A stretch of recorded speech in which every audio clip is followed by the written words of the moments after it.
You have unlocked the hidden level.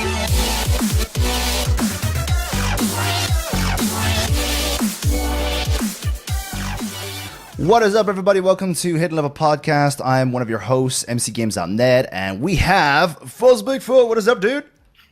Hey, what's up, everybody? Hopefully my mic isn't cutting out like MC's is. Oh, shit, is it cutting out? Why do we always have audio issues one way or the other on these podcasts? It's ridiculous. Is it very bad? No, Not it's anymore. It was just at first. I heard it too. I was like, okay, this is not gonna go well. It's like, hey, my name is MC. Yeah, it immediately cut out. I was like, oh boy, here we go. Oh my god. The reason why it's so loud, Senan, by the way, is so that we can scare the shit out of everyone that's waiting for the podcast. Just so you know, guys, this is going to be a podcast format, so we won't be talking to everyone directly like we will be in our individual streams, but we'll still be reading the chat and answering all your questions. We also have our special guest today, Peter Packer Pons. What's up, dude? Hey, what's up, everybody? Okay, that's the end of the podcast. Bye. Easy peasy. Easy peasy. Peace out. That was easy, guys. So what did you think of the podcast? Those just chat guys, they're assholes, right? Never had Peter on ever again. Yeah. It's the worst podcast ever. That amount of space above his head, like, I mean, there's so much space. Whatever, okay? I can't zoom in my camera anymore, I told you. Jeez, that's one heavy camera if you can't even move it. It's stuck in place.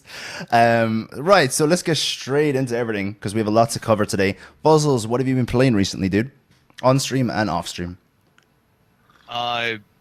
PlayerUnknown's Battlegrounds. Yeah. I don't know if you've seen any of my streams, MC. I saw, but- I was learning from you. And Have you been learning how to be salty and complain? Because that's what I've been doing. you have been on a complaint pat recently. There was some My big patches that came out, no? They didn't fix anything, Yes. did they? I mean, not a lot of people much. seem to like just recently be like, oh my god, now PUBG is great. Like Really? yesterday, I saw people like Oh, saying okay. that. Okay, interested. I Interesting. don't know. I'm Obviously still not everyone feels that experiencing way. really bad shit, but whatever. Like Whatever. the circles are supposed to be horrible. Is that Yeah, fixed? the circles are bad. And Peter has Yeah, did they fix them yesterday, or do you know that yet? Or do you know what the circles are? I don't know. The jargon? Yeah, like, Okay. Would they kill you and stuff, yeah. Yeah. And then what about the gun that they added? Fuzzles, is that still imba? I don't care about the guns. Stop adding the guns in the vehicle. Yeah. Optimize the game. Make it Uh-huh. stabilize it, please. And Well, the- it's And then super, we'll super talk hard. about adding stuff to it. Yeah. Go on, That's Peter? kind of like what Twitch is doing.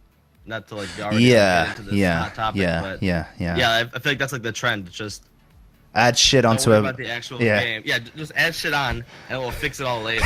No, just fix what's already there, Oh man. and then the stuff that you've added on, that'll come with time. It'll be fixed. But You can hear already that we're salty with Twitch in a way already, and we haven't even started the podcast. So we'll do our games first, and then we'll do all of our like different digs at Twitch in a respectful and responsible way, of course. What else have you been playing, Fuzzles? On stream and off stream, or just pug, whatever it's called? I played a little Domina. You've ever heard of that game? I saw the past broadcast of that. That was fun. That was funny. So, Domina is basically, if you've ever seen the TV show Spartacus, it's exactly that, only in the eyes of the Domina, or the woman of the house that is in control of all the Spartans, or the gladiators they're fighting for her and her house. So ultimately, think of it like you are a football coach and you have players, and only your players are your slaves, so they have to do what you say. And instead of sending them to go play ball, you're sending them to fight each other to the death. That's Domina in a nutshell. So you gear up your guys, and if they win, they gain skills, they gain levels, they gain your house gains money, equipment, wine, food, whatever it is. And the further you get, the higher tier gladiators that you fight, the games, the very it's cool. I like the game because I love the TV show, aside all like the little like softcore porn and stuff in it. But the actual show is That's really not a TV good. show? Yeah. I mean, there's a TV show called Spartacus. You can watch it on Netflix if you guys want. There's like 3 seasons. And but yeah, no, it's really good. It's really good. And did you do something with your chat where they can bet on who wins or something like that if you win or lose? So is that what you the did? game actually incorporates a Twitch bot. Oh, So you go into the settings of the game and you check the little box that says Twitch, and then you type in your Twitch channel, and it'll send a bot to your channel, and then you have to approve in your Twitch channel that you are in fact wanting that bot to be there, and you permit that bot to be there. And then for the remainder of the game, while your game is still on and playing, the bot will be active, and basically your bot will take all the viewers from your channel, from the viewer listing, and it'll randomly select names to be gladiators that you either obtain or even fight against. So cool. Everyone really gets into the game, and during the fights, everyone can cheer in chat, and it will affect the amount of gold that you get in the battle. Oh, that's cool. That's really cool. Now, do you actually like manage the battles, or is it all just like you micromanage and like start everything, and then just like from there on it's like RNG, good luck? So you manage everything other than the battles, unless in the skill tree that you select that you want to control the gladiators, you can. But it's very fast paced, so I hardly doubt that anyone will be able to like control their own gladiators and effectively kill things. Because sometimes it'll climb up to like 2, 3, 4, 5, even like 8 gladiators at a time to fight each other, and you have to control all of them with your keyboard. Good luck. So I never really select the I want to control my own gladiators button. I let them automatically fight. Is it similar to that boxing game that you used to play, Box Club or whatever it's called? Punch Club. Punch Club. Oh, Punch Club. Yeah, kind of. So you have a skill tree in that game. That game you kind of adventure though, and you kind of play as a boxer versus having domino. many boxers. So you basically send your boxer into the fight. Him knowing the skills that he does, and him having the energy, the stamina that he has. You're sending each gladiator into the fights. Them just doing their own thing. And if you set up your gladiators properly with the right equipment, or if you know the other gladiator that you're fighting, you should be able to best him with whatever selections that you pick. It's pretty cool. Again, it's very viewer interactive, like beyond viewer interactive. So it's good. Yeah. Have you played games like For Honor, like that are like very similar like, in like that aspect where it's just like hand-on-hand combat? Obviously, For Honor is a little bit different, where it's more you control the actual fight. But like, are you into like those specific types of games, or are you into just like more viewer-oriented games that you can focus on?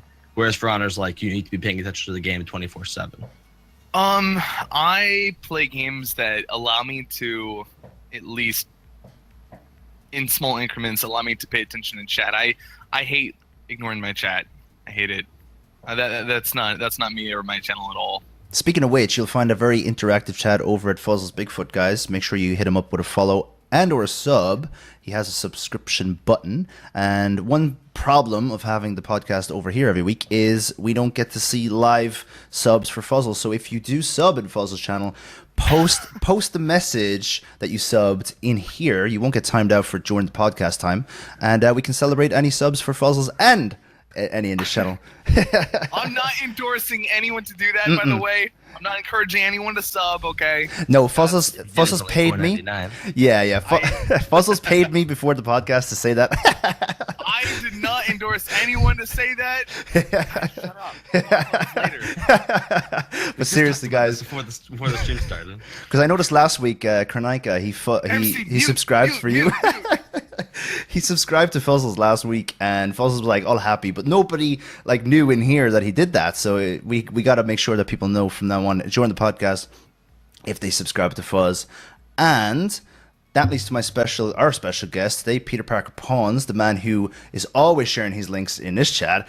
He doesn't need an introduction. He doesn't need an introduction. One time, the man, he shouts himself out. I was trying to copy something else, and I copied my link by accident. I previously it was hilarious. A chat or typed somewhere else. We'll never let that down. All right, so there's a lot of questions I have for you, because we're not just going to ask you what games you played, But Okay. who are you? What games do you stream? And how did you start on Twitch, first of all?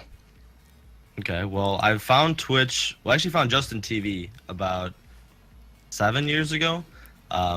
I really, at the time, got into, was like really into watching StarCraft. I wasn't that good at playing, but I really enjoyed watching. Probably like my biggest influence on like starting Twitch was probably a streamer, well, one streamer friend at the time, who now like no longer streams. But yeah, he basically was like always interactive with Chad, always was just like super friendly, nice to everybody. Really seemed to like care about people that came into chat, and like for me that was something I never really had experienced before. Like I'd been to other streams where people kind of just were like playing the games, and then when people donated or subbed or whatever, they'd be like, "Oh, thanks for that," and that kind of just like blew it off. But this was like the first stream that was really like interactive for me and like drew me in. And yeah, from there I just like got to talking about it. I'm like, okay, like what do you need to stream? Like at the time I had a pretty like decent computer. I was like, okay, what do you need to stream? Like, how would you go about doing this? What kind of internet do you need? Just like general like questions that you know, like some people randomly in chat will ask, and you kind of don't really think anything of it. But at the time, it was just like, all right, well, I didn't really have the internet. My computer could handle it, but I didn't have the internet. So it's like, okay, well, no big deal. Just whatever. I just watched and went out and found a bunch of different streams. Came across yours when it was like around the time of Vigario. It was like super popular on Twitch. And yeah, it just kind of started from just something like, hey, I've been playing a lot of like at the time it was like Call of Duty. So it was like, hey, I've been playing a lot of Call of Duty. I play with random people all the time. I'm always like talking with random people about like their like, random stuff that's going on with their lives and stuff like that. I'm like, maybe I should give this Twitch thing a try. Went out, called like the other cable company, and I was like, hey, I want to upgrade my internet. Can I get this, this, and this? And they're like, well, we'll give it to you for this price. And yeah, I just started paying it. And started streaming. Yeah, it was pretty cool. It was about a year and like maybe like 8 months ago. That is really cool. I like the way you literally just did step by step. What do I need? I need this. I got this. I got this. And you get all your resources together. The one resource you were missing was the internet. So you waited. And then as soon as you had a chance, you went to the company and just said, look, I need this resource for my stream. And you got it. That was really good. And you probably paid a lot more than the average person to get that too. So that's really cool. Well, yeah, because I personally, I talk about this a lot on my channel and stuff like that, but I personally don't like, I guess we'll say, like going like kind of half-assed into things. So like, I don't like when people kind of like, oh, I'm going to start streaming, and then they stream on like a really crappy, like a little laptop or like a little crappy computer, and they can't really run it. They get really bad options for quality. Everything is laggy all the time. And they're just like, oh yeah, well, my next donation fund's gonna be for a new computer to start streaming. And it's like, well, no, you want to start streaming, you need to like, you have to like jump into it. You kind of can't just like dip your foot in the water and be like, oh, I'm gonna start streaming, and then just hope for the best. No, you have to kind of like go all in.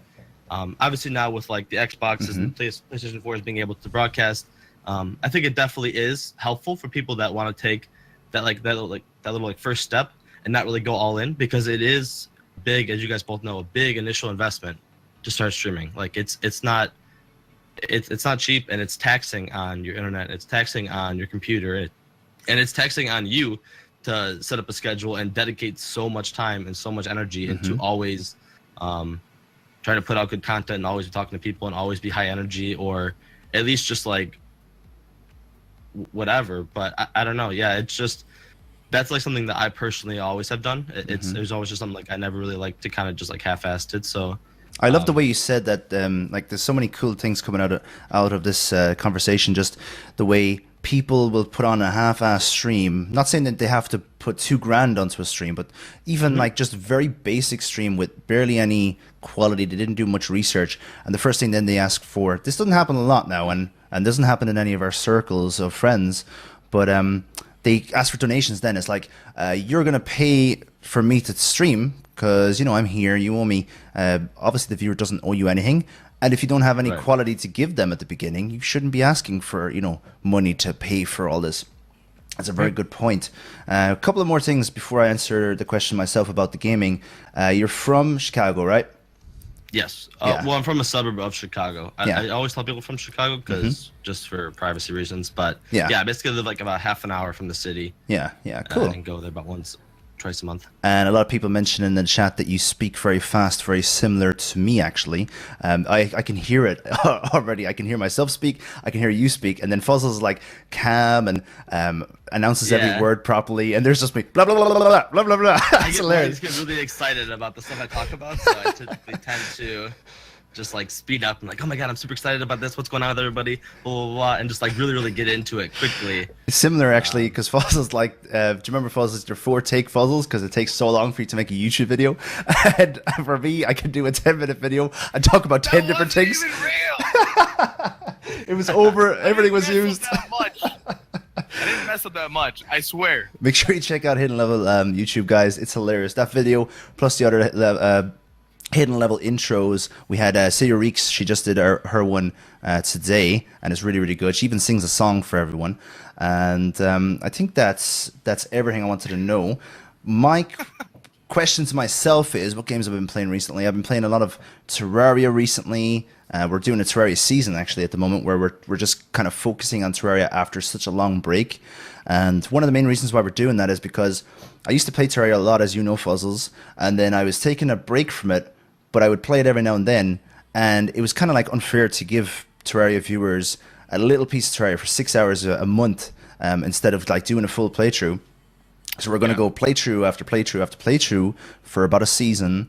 And I have a very important question for you. I don't know if the person who asked it is in the channel right now, but at least I can tell them.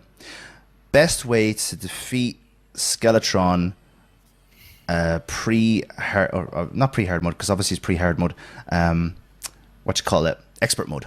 Best way to do it. What's the best setup that you can do? What's the best weapon you can use? So just expert Skeletron? Expert Skeletron, yeah.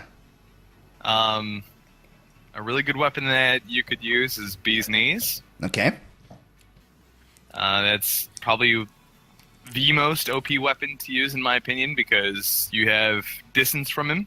So that gives you a reactionary gap in case he does something to catches you off guard. You have time to react. You have really high damage using low cost arrows. You could literally buy them from the merchant instead of having to like go out and make them. The weapon is very cheap to reforge, so if you have like an annoying Bee's Knees, it's very easy to reforge to be really good. What would be really good? What would we go for on that one? This is for me as well. I'm just trying to get some next level tips. Yeah, exactly. Yeah. I didn't even think of reforging it so early. I mean, I'm not. Don't even worry about like the titles of the reforges. Okay. Look for the stats. Okay. So if you think about this, you're shooting tons of tiny little bees that attack very fast, right? So maybe crit chance is something that you want, since there's so many attacks going on all at once. You obviously want high damage. But don't worry about like attack speed.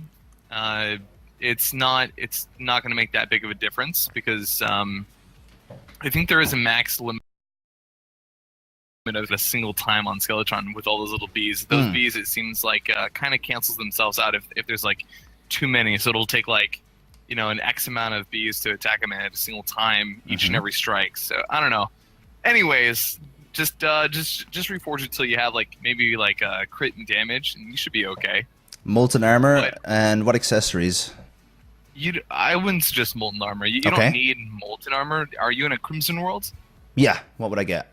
You use Crimson armor. Crimson armor increases your damage. Okay. And it increases, or it not increases, but greater increases life regen. Okay. If in case you are struck, so it's good. And what about accessories with the Bee's Knees? Anything specific or all good?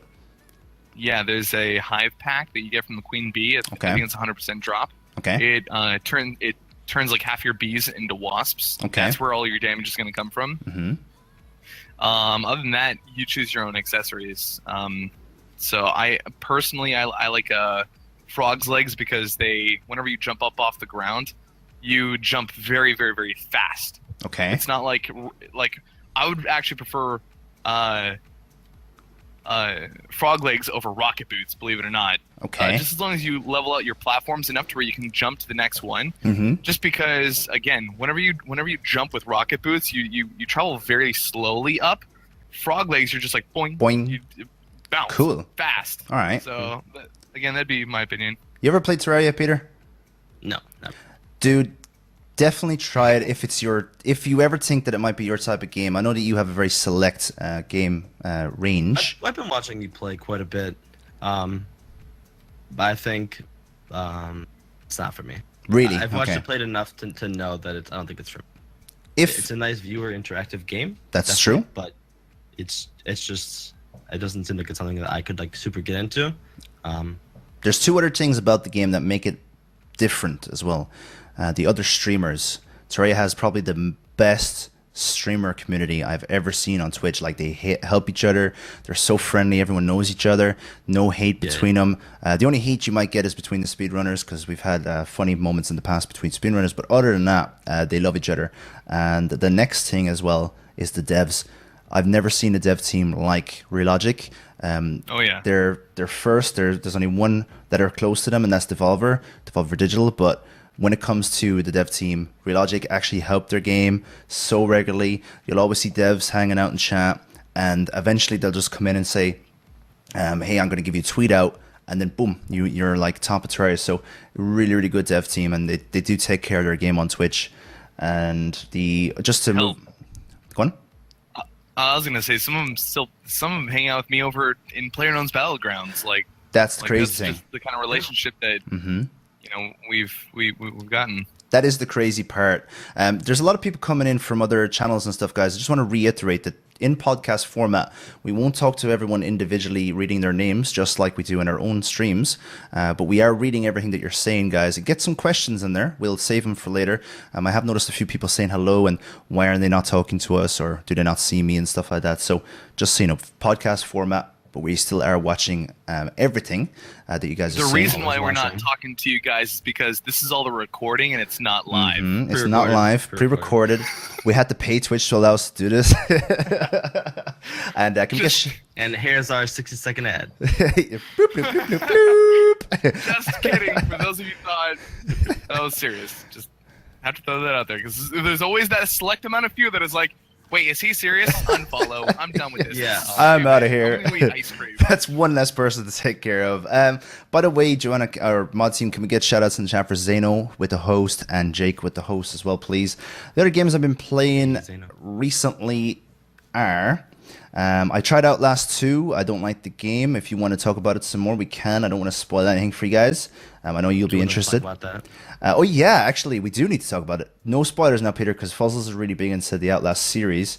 Right. Before we talk about that, I'll mention that I played Flint Hook. It's amazing. It's under the radar completely for Twitch. It's a pity, because that game is so much fun. I've already messaged the devs, and I'm like, do you want to talk about doing something with your game? Because they are not getting the exposure they need. Flint Hook is a very, very fun game.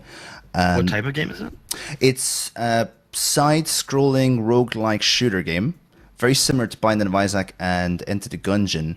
However, if Enter the Gungeon and Isaac had a baby, it's side-scrolling, which is the main thing for me, because I always wondered, how could you have an Isaac Enter the Gungeon-like game without doing it top down like those two games? And that's the answer. Right. Just side scrolling. So every room is side scrolling, and you're a bounty hunter. You have to go after your bounties, and every time you kill a bounty, you don't have to do the world anymore. So it's roguelike in a way, but you still do progress through the game. So it's a very long game. You don't have to do everything at once. And then the other game that I've been playing is, I played a game called Blackwood Crossing. Guys, can you get me? Was that the name of it? Blackwood Crossing?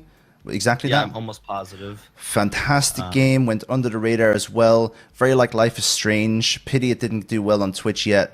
Fantastic story. Peter, did you see the story of that whole thing? I were you watched working? about like 40% of it. I listened to most of it though.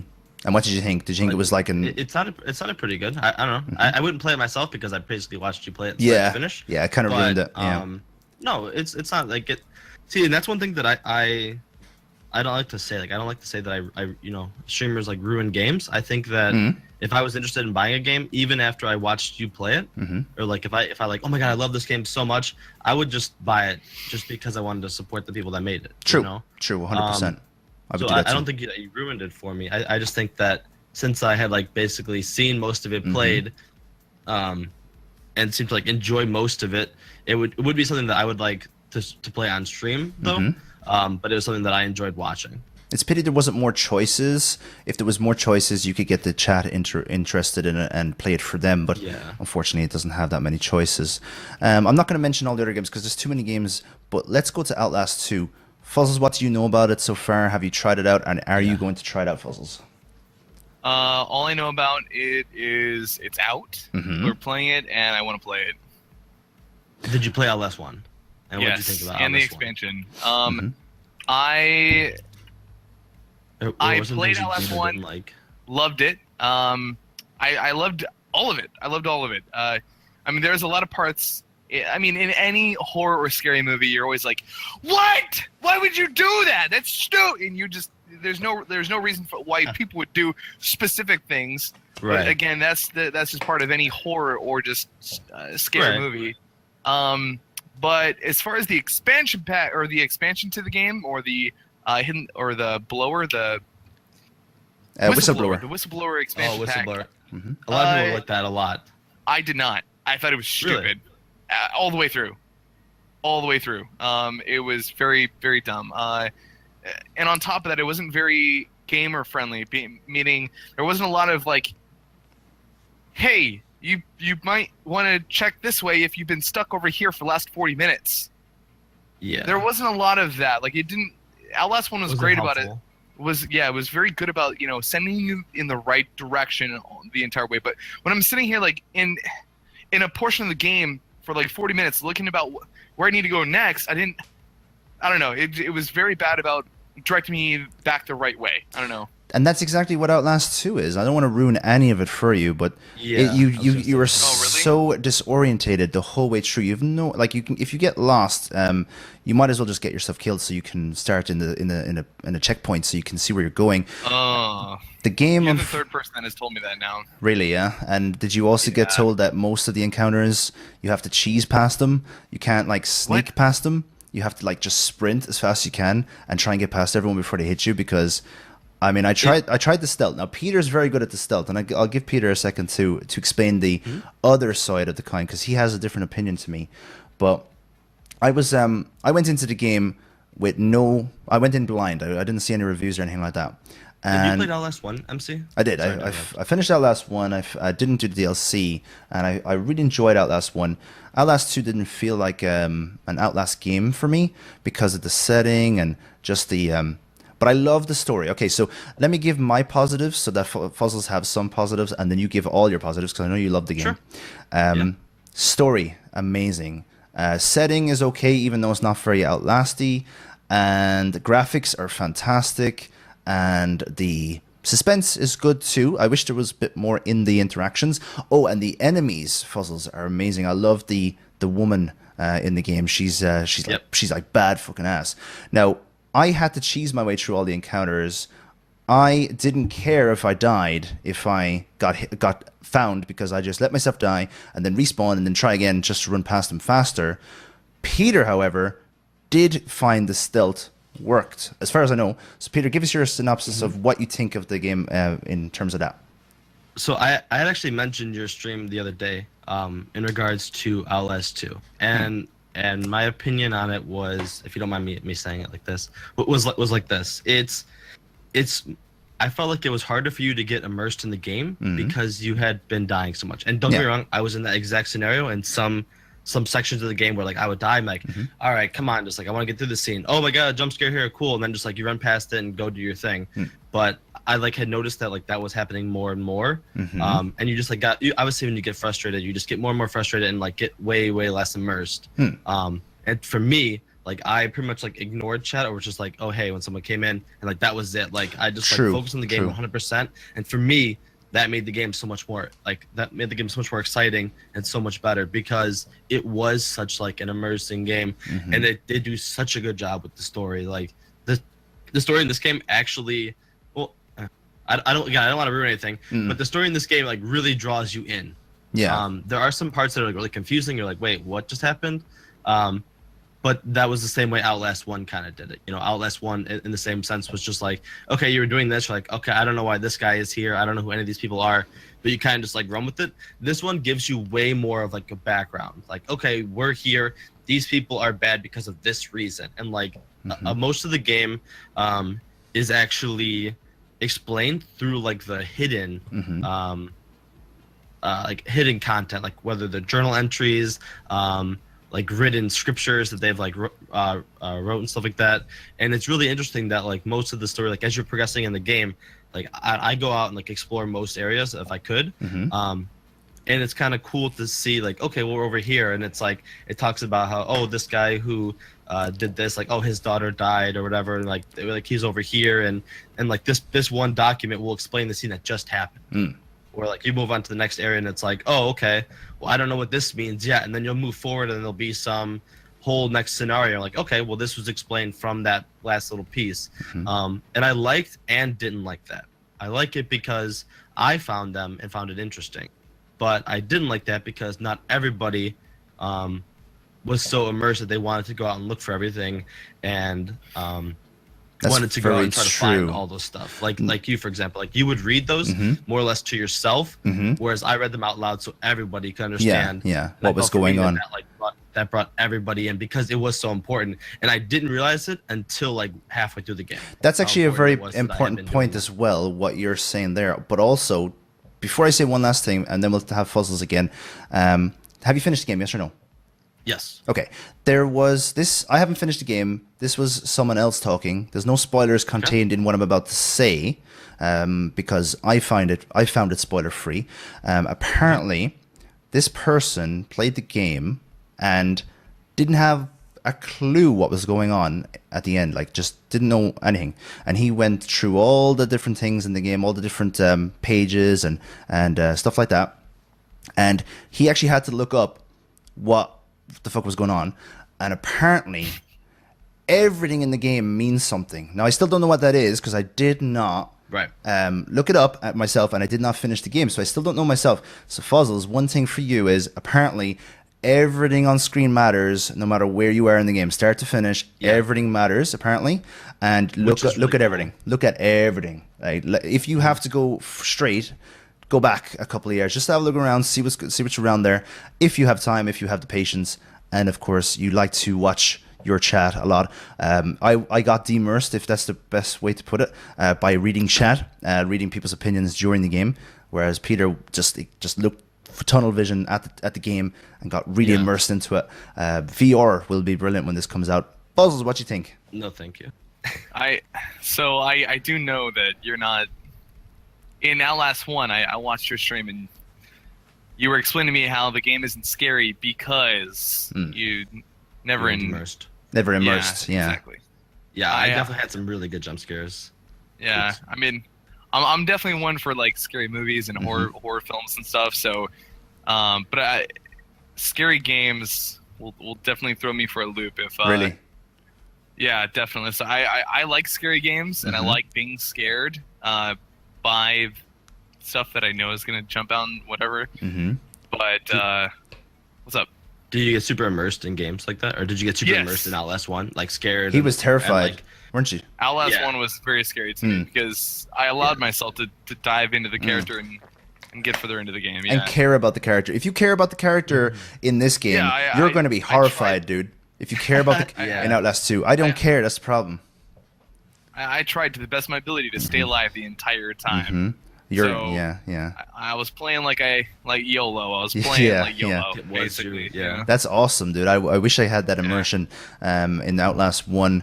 What ruined the immersion for me in Outlast 1? Oh, yeah. See, the problem is I go into these games and I think to myself, I have this, it's from when I was a kid. I am the bad guy, and the bad people in the game are actually afraid of me, not the other way around. So when I was playing Resident Evil 7, which is horrifying, a very scary game, if you ever play, very scary game in terms of mentally, not jump scares wise. If you play that game and you feel weak, you're gonna feel horrified. Whereas if you are like me, I got an axe and I was like looking for someone to kill. I was like, come here, whoosh, whoosh. I was like trying to be the axe murderer. I wanted to be the axe murderer in that game rather than the bad guys being against me. Resident Evil 7 Fossils, I'd recommend it to you if you're interested in horror games. What about you, Peter? Have you played that game? Ever watched that game? I've watched quite a bit of Resident Evil 7, actually. It does look interesting, and I honestly do think that people would enjoy it, especially because of my personality. I get super scared of games, just because I allow myself to be so immersed. Like, I'll turn off all the lights. I will, like, not pay attention, like I said before, like, not pay attention to chat as much, and, like, pretend like, oh my god, this is me. Like, I'm a paranoid person in regards to some stuff, so it's like, oh my god, this is me. Who the heck is this guy behind me? Like, oh my god, he's right behind me. And now, like, I'll be running and like, like, oh my god, like looking back, like every 3 seconds, like around corners, like, you know, put my head like doing this with my my actual camera, trying to look around the corner and doing it, doing it with my game. Like, okay, is he around the corner here? Like, okay. Oh god. And like for me, that makes it more. That makes me get into the game more, and I feel like it also helps people get into the game more from stream, because. You know, they obviously the whole joy of watching someone play a horror game is watching them get scared, and like it's fun to get scared and have like those funny moments where you look back and you're like, oh my god, that was terrifying, and then just like go on to the next part and have some like nice like calm times where like, okay, now what's like this about? And I thought that, like, relating this all back to Outlast, I thought like Outlast did a good job in that. It was like, okay, this terrifying scene was over, and then it was like some like puzzle scene. You kind of had like put pieces together, like, okay, well, what does this mean? Who is this character? Why is it happening like this? Why is there this happening in this like background scene? How are these two related? And it was just like, it did a really good job of that. And I thought that Resident Evil did the same thing. Very similar, yeah. Did a really, really good job of like throughout the game, like you kind of like had this idea of where you were going, but you were like figuring out pieces as you went. And I thought that was cool because it makes you learn. It makes you like have to kind of figure the game out while you're playing it. And I saw some people before mention that they didn't like the ending of Outlast. And I don't really want to say anything without giving spoilers, but I think like when the game was over, you mentioned that someone from chat had to go look it up. We did like do a 100% synopsis. Like I read someone's synopsis of the start of the game to the end of the game, and then like the theorized stuff about like what happens or what each thing means in each part of the game. And I thought for me that like kind of brought everything together. And I was like, okay, well, what do you guys think about that? What do you guys think about this? This is my opinion on this. And like that's why I thought the game was so good. Like I would give the game easily like a 9 out of 10, and I would give it -1 for the ending. You guys should definitely play Little Nightmares. It's supposed to be it's supposed to be scarier than Outlast 1 and 2. I heard, and it's like someone said that. Hey, have you heard of Little Nightmares? I was like, no. They're like, yeah, it's like 10 times scarier than Outlast. I'm like, what? How? Yeah, exactly. Like, Outlast is scary. I don't know. It's only an hour and a half long as well. But is it like scary? Like I felt like Outlast 2 is much more gory. Yeah. And Outlast 1 was more like jump scary. Yeah. But I've also played games like Emily Wants to Play, which is like the entire game is jump scare. Like everything is like the whole. There's nothing else but jump scare. Yeah. Yeah, it's only jump scare, and like that. Like I don't know what to call it, but that like little like action of the game, like it gets old really quickly. Yeah, it's like Five Nights at Freddy's. You get scared first in Five Nights at Freddy's, and that's it. Fossils, anything to add, or do you want to move on to the Twitch stuff that we were going to talk about? You kind of. Your mic keeps cutting out, dude. Still? Ah, crap. Chat, do you hear that too, or is it just on Discord's end? Because I do know. Go and ask that one more time. Chat, is my mic cutting out? Us. Oh, you guys. Us. All right. Yeah. So, Fossils, anything you want to add to that, or we move on to Twitch news? Before we move on to Twitch news, I'm good on Outlast and scary games. We did have a few questions earlier that I'd like to touch on before we move any further. Work away. In case they leave. Now, I don't want to dive too far into these questions because we had almost one full podcast talking about booby streamers. Oh, yeah. So I don't want to dive too far into this subject because we have already covered this very thoroughly. In fact, MC also has a YouTube video on this subject as well. But CamVL asks, how do you guys feel about the success of booby streamers? Does anybody want to answer that? Their How do you success feel is about the their success? own. How do I feel about the success? I think it takes away from the girl streamers on Twitch that actually do put out good content, and it gives them a bad name, or it makes them get linked together with with these people out there, or with these booby streamers or booty streamers in some scenarios, like your video mentioned, MC. But yeah, it kind of like links all girls under this like bad reputation of just like we're on Twitch just for money, and I think that that's definitely not the case. There are same with like sellout streamers, right? There are some out there that are only in it for the money, and I think that booby streamers are definitely that. They're not good at the games. They don't want to try to get better. They don't want to try to take part in like actually forming a community. They literally just like want to give you attention so that they get your money, and then they'll move on to the next person that will give them the money. I agree 100% what Peter said. If you want to watch my video on the booby streamers, make sure you check out the YouTube or check out the Twitch video, which seems to be doing better actually. I hope nobody important to Twitch looks at that video. But one thing I'll add to that as well is just one quick thing that I never mentioned in that video. Booby streamers never make it to the same heights as the professional streamers. I've noticed like a few of them get a lot of viewers, but they have way less emotes, they have way less subs, and they have way less money coming in than say Lyric or Summit or Sudapop, and they'll never be there because they'll never be professional. Let's mention one or two professional female streamers like Kitty Plays Games. Now we're kind Admination. Kitty Plays Games kind of borderlines on the booty streamer type of thing when she does her walking and stuff. So what about the other two guys? Who is that woman who's married or in a relationship with Jesse Cox? She's on Total Biscuits podcast all the time. What's her name again? Press Hard to Continue. Well, Press Hard to Continue is what she used to be called on Twitch. I can't remember what she's famously known for. We also have the well, actually, that is the extent of my knowledge of professional female streamers, unfortunately. But she is definitely 100% professional, and she does not do any booby streamer videos. And the chat will give us her name very shortly. And she's more famous than most of the people on Twitch because she's huge on YouTube. And she's huge on Twitch as well. Anyway, that's my booby streamers answer. What about you, Fuzzles? I don't quite agree. I don't think it puts every girl in the same subject as a booby streamer. However, I don't know. I don't know. I highly doubt that every girl is considered a booby streamer or has that perception about them just because they're a girl here on Twitch. I don't fully agree with that. I think the booby streamers definitely set themselves apart, or the ones that even want to play like borderline about that, for sure. But I wouldn't say every girl definitely falls into that same subject. And those ones will definitely set themselves aside and make it on Twitch for sure. But yeah, the success of booby streamers, I fully agree, is their own success. They have a goal, and they nail it. Awesome, good for you. However, should it be here on Twitch? Probably not. It makes.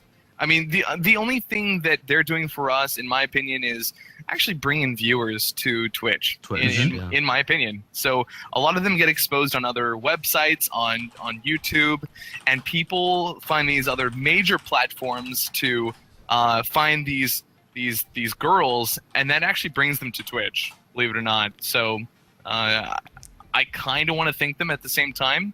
Thank you, booby streamers, for shaking your junk so that viewers can come find us.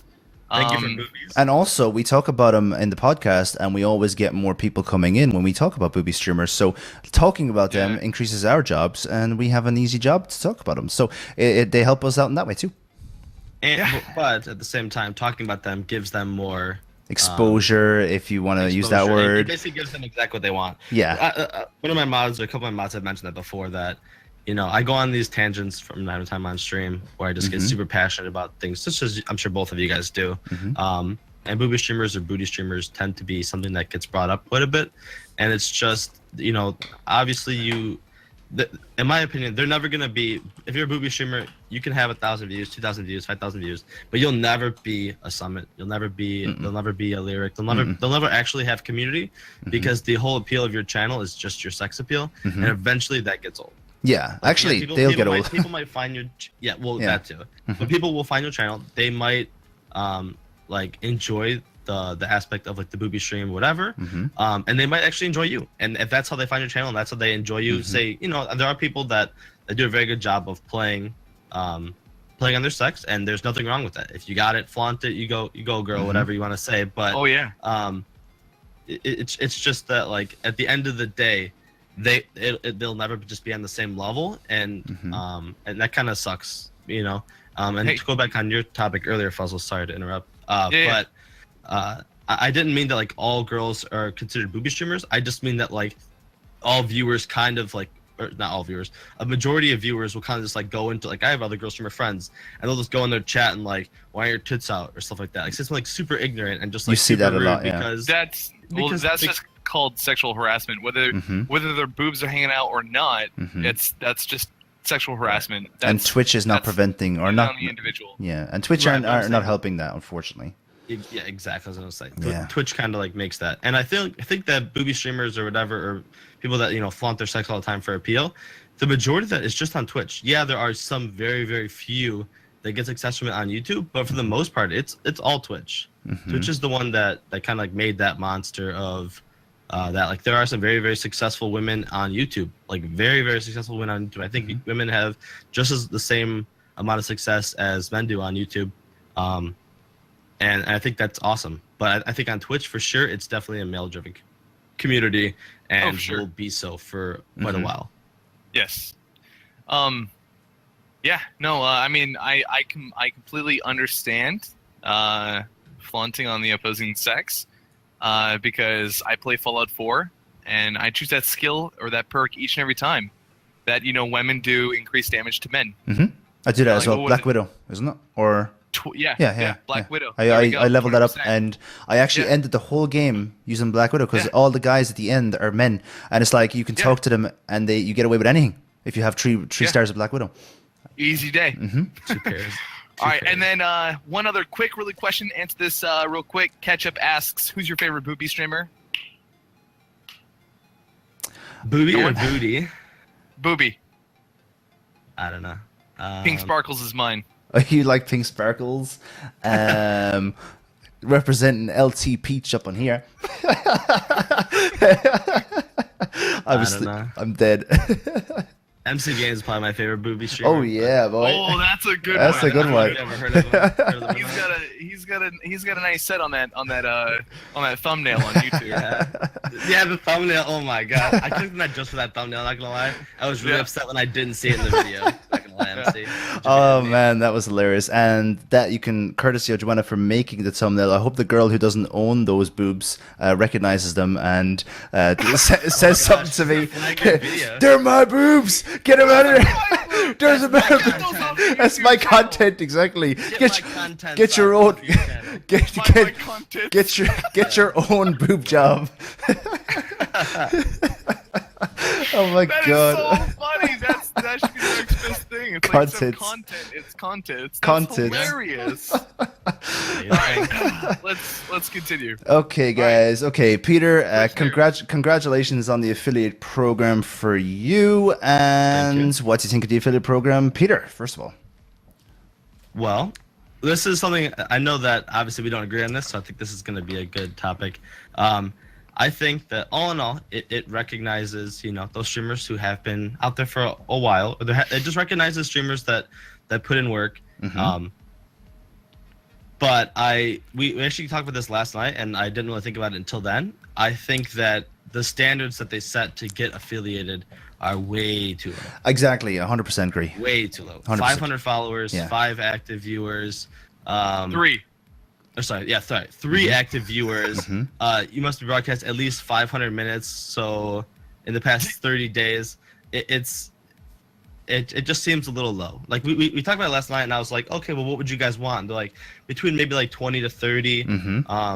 like 3,000 followers or yeah 20 30 concurrent, 3,000 followers. Make it a halfway point. If that's what you want to have it be considered or whatever, make it a halfway point. But the thing is, they've also lowered the standard on Twitch to be partner. It no longer is. We need to talk about that. 100 concurrent viewers. You don't have to hold. Initially when Twitch started, you had to hold 1,000 viewers every stream. Now it's less than 100. If you're the only one in that community and you stream it every single day and you have 30 viewers every day, they'll partner you.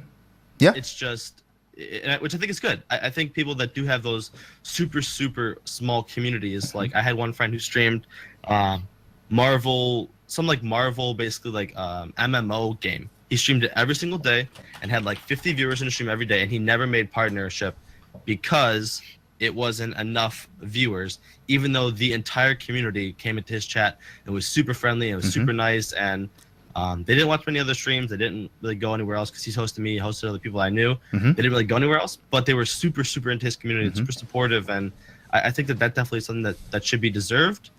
But I think that, again, that's not really related to the affiliate topic, but let's do both at the same time. Let's do both at the same time. Affiliate and the fact that they lowered the partnership requirement. I'm going to go for the affiliate really quickly.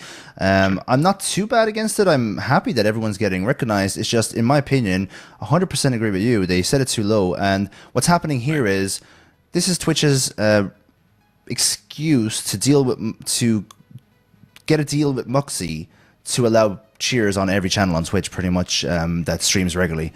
And I knew they were going to do it eventually. I knew they were going to allow cheering. Actually, I think I even heard it on a newsletter, or read it on a newsletter. They were going. We actually spoke about this on our podcast a few times, actually. We said that there'd be cheers on every channel. Yeah, but I didn't think they'd make everyone knew. I didn't think there'd be a full affiliate program for it, though, and I'm happy with that. No. Yeah. One thing I do enjoy about the affiliate program is Twitch is actually emailing people and saying, we recognize you and we know you're there. That is what I really like, because that really is encouraging for people who aren't partnered. Because when you have zero contact until you get partnership, you feel like, do they even know I exist? But yeah, when you get the affiliate program. So the only thing I don't like about the affiliate program is it's the bar is set too low for now. And it has there's 67,000 people eligible for it, which doesn't sound like much compared to the amount of people on Twitch, but it's still a lot. And then the other thing that they're doing is, if you earn revenue from the affiliate program, you have to pay Twitch for the PayPal payments, like to get your payments processed, whereas partners get it for free.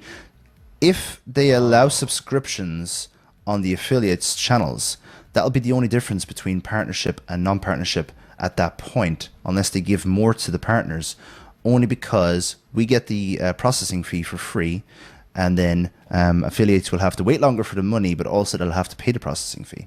So there won't be any difference between affiliates and partners. This is my final sentence on affiliates. I think the affiliate program is to stop people from Twitch moving to a different website.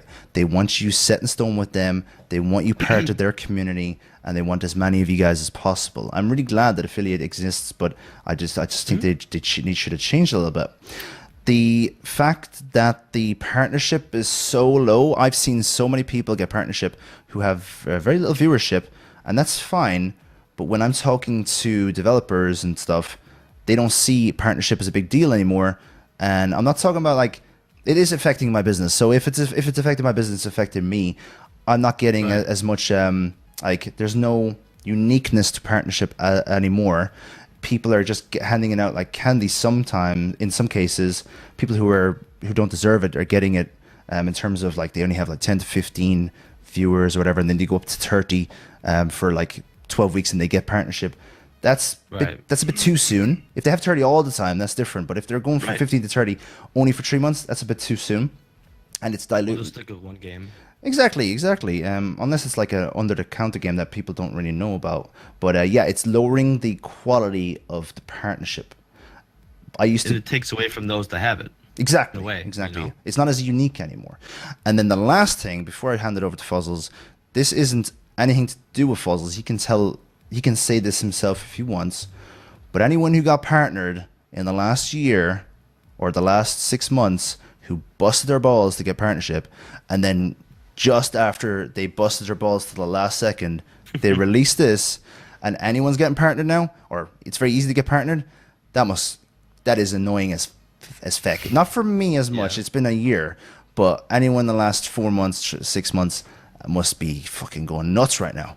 What the hell, man? I had to bust my ass getting 100 viewers every single stream for this, and now there's people with 30 or 40 viewers getting partnership. That must suck. But anyway, Fuzzles, your turn, dude. What you think? Yeah, so basically what transitioned into us predicting this happening from our previous podcast was talking about Hitbox and Beam and how their requirements for being partnered over there is literally signing up and streaming, which was the attraction of going to their websites. So I understand Twitch's mindset of getting money and keeping people here, and allowing that flexibility for lower people on the totem pole to obtain partnership easier. I understand that attraction to bring people back on over here, especially having all this go through. Can you imagine how many people actually came back to Twitch knowing this information now? I'm sure a lot of people came back because there's no viewers over at Beam or Hitbox. None. There's a cap for sure. Yeah, so this is Redbox, this is Netflix, kicking the hell out of Hollywood Video, Blockbuster, Redbox, kicking them in the nuts right now.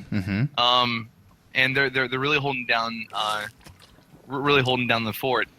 As far as the subject about being partnered within the last 6 months, I was probably one of the last ones on that increment to become partnered right before this huge change. I was a month and a half early of this huge change. So yeah, having over 100 viewers concurrently for a couple months, every single stream, busting my balls. Yes, it's like pouring lemon juice in the wounds. It is. I feel like they just took salt and just packed it in my wounds a little bit. But at the same time, again, there still is a little flexibility for us. There is still hope for the partner streamers to still flex with all this happening. I don't know. I don't think much is going to change whenever it comes to the viewers, to the streamers. That's going to rely solely on the streamer. As far as money goes, money's just going to be spinning around Twitch a lot faster. That's it.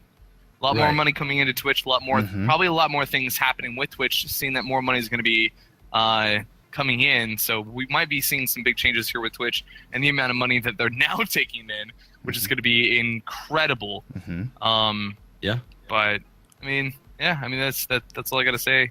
That's all I got to say about that. That's pretty I just cool. think Twitch as a whole is making a lot of steps in the right direction. But again, as you mentioned before, they're making steps and making all these new programs and all these new features, and yet Twitch Mobile still sucks. Yeah, and the servers still suck, and the viewer count is inaccurate. And one more thing, actually, guys, before we start talking about positives of Twitch, because I really want to talk about the really cool stuff that they gave me and Fuzzles. That's the opt-in thing I'm talking about, Fuzzles. The last thing I don't like is, I said this on the stream, but I'm saying this kind of more in a serious way, so I won't have a joke here as much. There's a big pop-up in your stream chat when someone else goes live. Kokarin has just went live. Do you want to go watch him? That's like a troll coming into your chat and saying, hey, I'm just going to go stream now. Do you want to come watch me? So that's the first thing I don't like. That existed prior. That existed prior. I've been annoyed by that since then. Yeah. On PC as well. It's happened. I literally... It's now happening on PC. On your guys' computers. But before, that always existed on mobile. So so if you have the Twitch app and Peter Parker Pones goes live right now, it would send an alert even prior to this all happening. Which if is you actually crazy. Had the notification on. Yeah, which is absolutely crazy to have that, because that's like a troll coming in saying, do you want to go watch me stream? So you'd want that to change? Oh, I want them to get rid of that, definitely. Maybe make it less obvious. Don't make it come up in chat, because I'm after getting 2 already since we went live in my chat box, and it's like, all I have to do is click it, and I'm gone from this channel, from this podcast. I'm not watching these guys anymore. Open it in another tab. It should open, another tab at least, or maybe at the bottom of the screen like it used to do, and it wasn't clickable. You had to leave the stream yourself.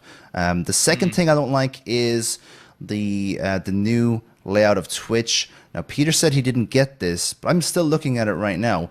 I can only see the top 5 people that I'm following with the top 5 most amount of viewers. I have, say, 5 people here. The lowest is 34 viewers. If I click load more, I have 1, 2, 3, 4, 5, 6, 7, 8, 9, 10 people that I didn't even know were streaming.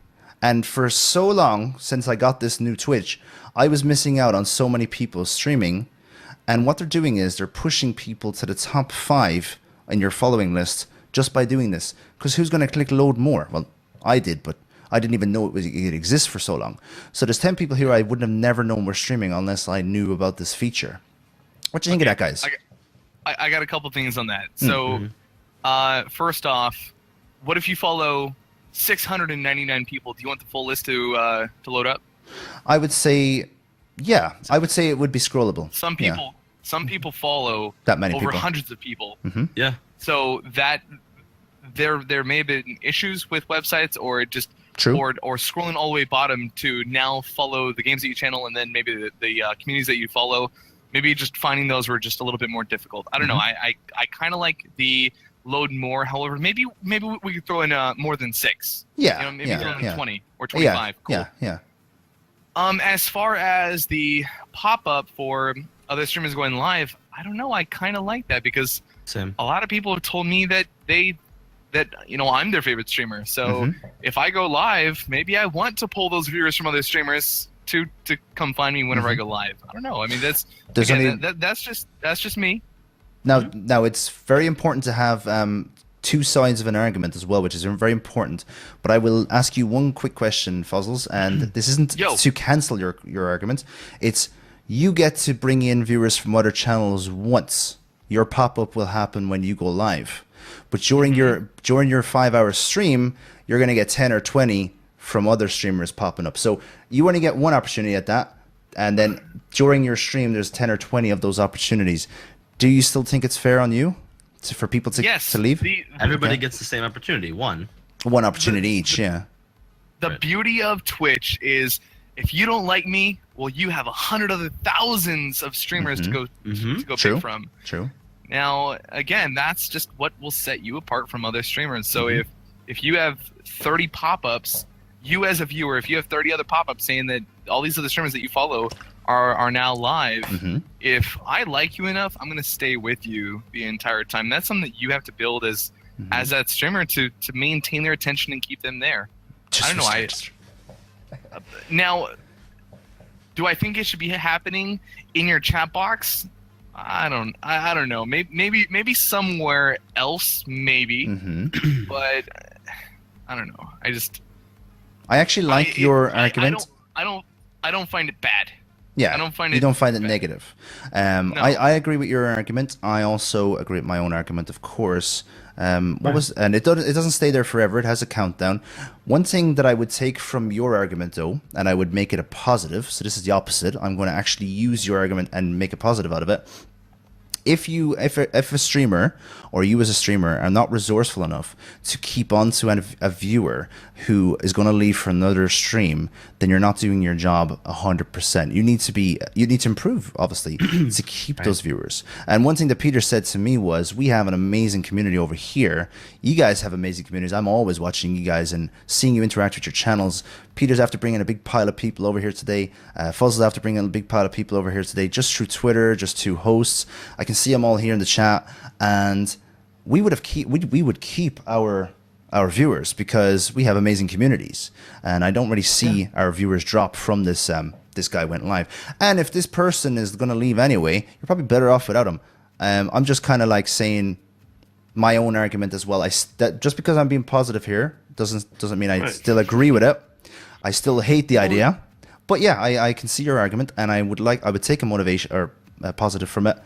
Be resourceful with the resources that you have, and the resources that you have are you need to be in that top 5 as much as you can of the following for people, and you need to be that person that when you click the live button, people are coming to you instead of going to someone else. So yeah, exactly. And then everyone, okay, guys, I want you to do this right now. If you're following Co-Carnage, Lyric, or Summit, I want you to unfollow them right now. So you never go there. Unfollow them. Here's also one thing that I also want to touch on. So, as a viewer, if you follow 30 people, every single time you follow, it'll give you that little timer that says, "Do you want to turn notifications on?" And you select yes or no. And I think it defaults as no, and you have to click yes. Yeah, you have to click yes. So.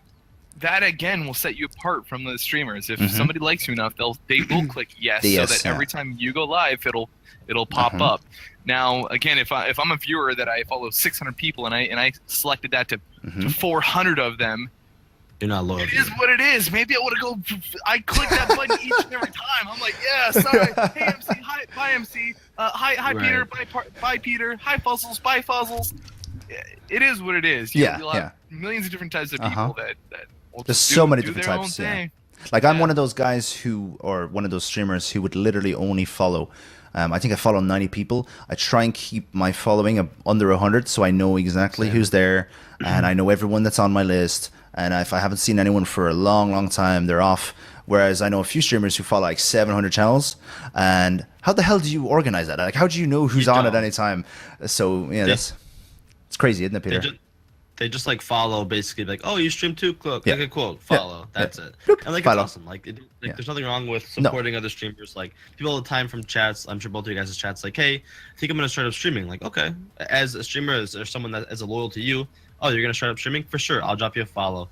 You'll watch them when they go live. But at the end of the day, it's just you're gonna watch who you want to watch, and support those who support you back. And that's like always the thing that Twitch goes. Now, in regards to it popping up in chat, I agree. It shouldn't pop up in chat unless you check the notifications. I think if you don't check the notifications, it should just pop up on the bottom where it used to. Yeah, where it used to, notifications, it should pop up in chat because that basically doing that means like, hey, this is one of my favorite streamers. Make a favorite button for streamers if you want to do that.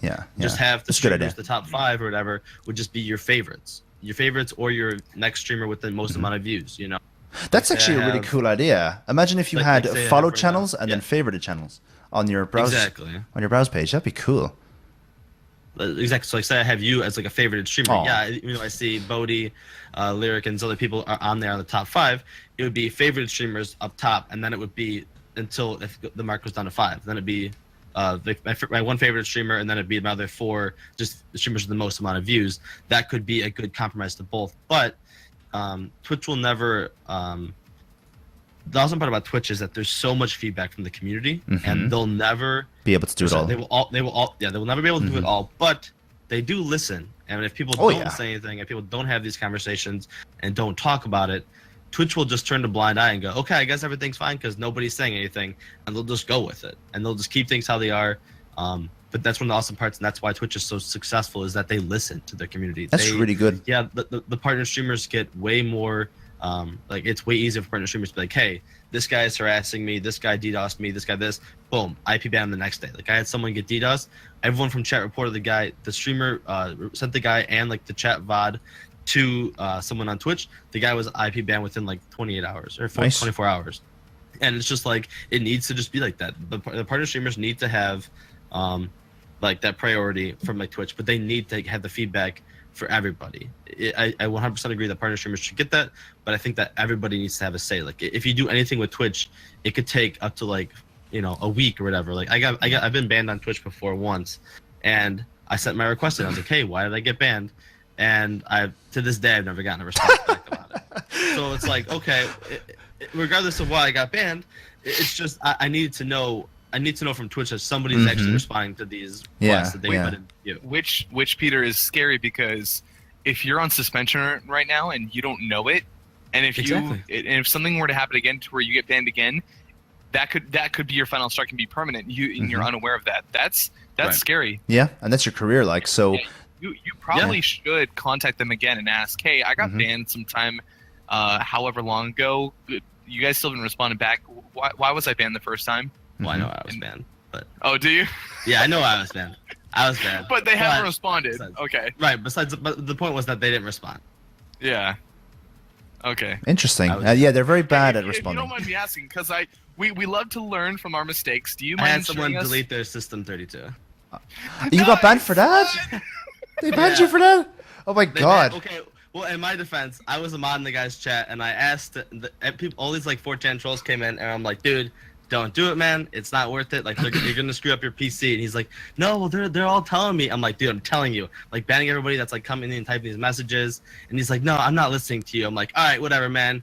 Forget you. Like, go ahead, delete your system 32. My messages are getting deleted. Delete your system 32. And I just like closed this channel, and like everybody that was like the 4chan trolls reported me because they saw that I had streamed. Oh yeah, So they reported you. Because they all reported me. Yeah. Fuckers. Because Okay, everyone. So it wasn't. So Pete, guys, Peter didn't walk into somebody's channel and was like, "Hey, I can help you with your computer. This is how you do it."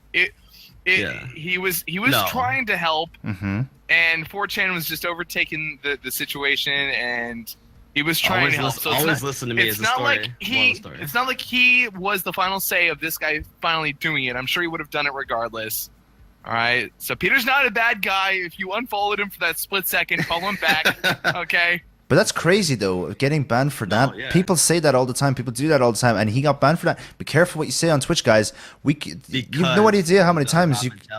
It's crazy, man. And this is different as well. This is funny how things happen. I saw a professional streamer, a partner streamer, describe his moment of VR porn. He described everything down to a T, and the staff were there laughing along with it, and he didn't get banned, and he was on the front page. Right. So it's different how people get treated. It's reporting is different though. Is that? Then I've seen it. Stuff that you can't show. Like I've had a streamer friend of mine stream a game he wasn't allowed to stream. Like when Twitch like blacklisted for either like too much gore, too much violence, whatever, and got banned for that. But I think the getting reported thing is something different. I think Twitch takes that more seriously. They might just say, okay, at X amount of reports within one day, you're banned. And it might just be like an automated system. But I just think the reporting system is different than like, hey, I showed boobs on stream for 10 minutes, or like the guy that was on. I don't know if you guys were like follow the content or whatever, but at the time there was some like professional COD player, like the MLG website when like MLG TV was the thing, and like people went there to like watch like professionals game or whatever. There was a streamer who wanted to cancel his contract with MLG, and they didn't let him. So he showed porn on stream for 2 hours before they finally like banned him and canceled his contract. What the hell? That's what he had to do to get banned. For 2 hours, he showed porn on it's not even like 2 minutes and like okay, it's no like 2 hours. So like, what does that tell you about like how much people are actually coming in his channel? No, that's like people from the military. So I have a military background, and people in the military, they're like, hey, I want to get out. Well, screw you, you can't get out. You know, you have a contract. Okay, well then I'm just gonna go smoke some weed then, and then they get kicked out. Wow. So they get what they want in the end. Bloody hell, that's very similar. There was another story. I don't want to go on too much of a tangent. One guy, he was playing Metal Gear Solid, and there is completely, or is it back? It's back now. There was Metal Gear Solid. So Metal Gear Solid 5, he was streaming. Title said, watching a movie, and Metal Gear Solid 5 is very FMV based, and Twitch staff came in and started giving out to him for watching a movie on Twitch.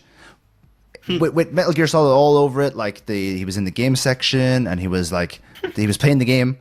I don't know if the staff member was not watching the stream. He just literally said it. While you watching a movie, you can get banned. I'm going to have to ban you for this. Everything worked out in the end, but it just goes to show how different situations get treated differently, and different. Some situations are sensitive. Some people are more sensitive than others. It's just kind of funny. It's definitely who's behind the computer, who the contact is of that day. On Twitch staff, it's definitely who's working that day. Yeah. Right. And everyone has bad days as well. So you know, someone could come in, well you kind of broke this rule a little bit. You could be having a piss poor day, and like, all right, we'll ban this guy, ban this guy, ban this guy, and you know, and if you did break TOS, you can get banned for it. It's just like when you get pulled over for like following someone so close. It's like, yeah, okay, did you hit him? No, but you were following too close. Oh, we'll let you go this time with a warning or something like that. Do you have that over in America? Wow. Yeah, I wish we had that here, because my friend got pulled over for following someone too close. Tailgating. Yeah, it was in a Bloody hell. 25, and he was following someone too close, quote unquote. I wish we had that over here because people do that the whole time, and I'm like literally, I have a big tow bar on the back of my car, and I'm literally like not slamming on the brakes, but I'm slowing down because if they bang into me, I get a claim, and then I start going like this to the rear view mirror. You won't be able to see it until it's on stream. I'm like money, money, money, and then that's it. Then they know they stay a mile away from me. Then after that, because they think I'm trying to get a claim from them. But I wish the guards or the police over here would do that because that'd be really cool. Tailgating, I hate when people do that. Absolutely. Oh. So we all know who the asshole is on the road. It's me. Now driving. It's MC. It's MC Games. I'm the bad guy. Too slow. Yeah. It just it slows down even more. Yeah. That asshole. And doesn't let you pass. God. That's why people cross over the double yellow lines to get around MC. All right, we don't have that over here either. Double yellow lines? What the yellow lines? Somebody messed, dude. Right, so positives. All right. We've been kind of hitting on Twitch a little bit today. Really, really good positives, and I love Twitch for this. I can't believe they came up with this idea, and it's something that they've been asked for a long time, and I'm really glad they've done it. So, first of all, emotes. We're getting new emotes. It's easier to get them. We no longer have to go from 100 subs to 250 subs to get new emotes. MC, how many emotes are you and I going to be able to have? So I'm going to be on 10 plus 1 for $9.99 plus 1 for $25. How many are you going to have? I don't know. Oh. So like how do we find that number? Did you opt in? Did you click the button that says opt in? No, but we're all being forced in 2 weeks, correct? If you did it early, it was something else. Okay, the opt-in was like last week. I don't know if everyone's been pushed in the next 2 weeks. I think that's something else, Fuzzles. That's the channel feed. You have to have your channel feed open in 2 weeks. We're all being forced to do that. I don't know how long before the opt-in is being made mandatory, but the way it'll work is you get 80 emotes for 80 subs. 80. You get 9 emotes, I think, for 100. Then 125, is it? Gets you... Yep, 125, 150, 175, 200, 225, 250. So it starts going up at 25s.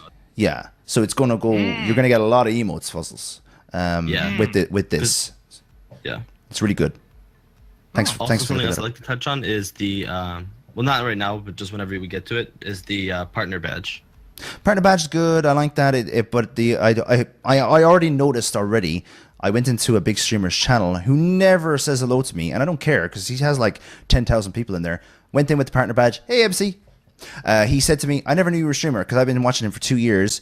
I never knew you were a streamer." And he didn't follow me or anything, but he just noticed that I exist, and I've been talking in his channel for 2 years. It is cool, but I'm after getting special attention from someone for having a badge. I go into a City Skyline streamer recently. I went in there a couple of months ago. Never mentioned I was a streamer. Went in there a couple of weeks ago. Never mentioned I was a streamer. Went in there and I was getting like very short answers. Went in a couple of days ago and I was getting special attention all the way through. They were talking to me, I hate that. asking so many questions. What do I think of their stream? And shit. Yeah. I hate that. I hate that. I absolutely hate that partner streamers are now getting their own little badge. Right. I'm assuming this was a suggestion from a lot of the higher tier streamers. And I'm sure through just Twitch wanting to appreciate them and their hard work or whatever, I'm sure they pushed it, but I think that is so stupid. Don't put a badge next to my name saying that I'm partnered. Don't do that. It's very similar to the YouTube verified badge. That's why they did it, but it's different on YouTube. I think they had good intentions. Yeah, they did. I'm sure. They're trying to recognize people that that again are partnered and do put in the work, because like we all know it's hard to mention to someone else that you stream without like seeming like you're trying to advertise. Maybe I don't want to. Yeah. Maybe I don't want to tell them that I stream. Maybe you just want to chill. Then turn off your badge. Oh yeah, it's an option. I don't think that should be an option. I don't think a badge should be a thing. I don't know. It seems like an easy fix that people are complaining about for no reason.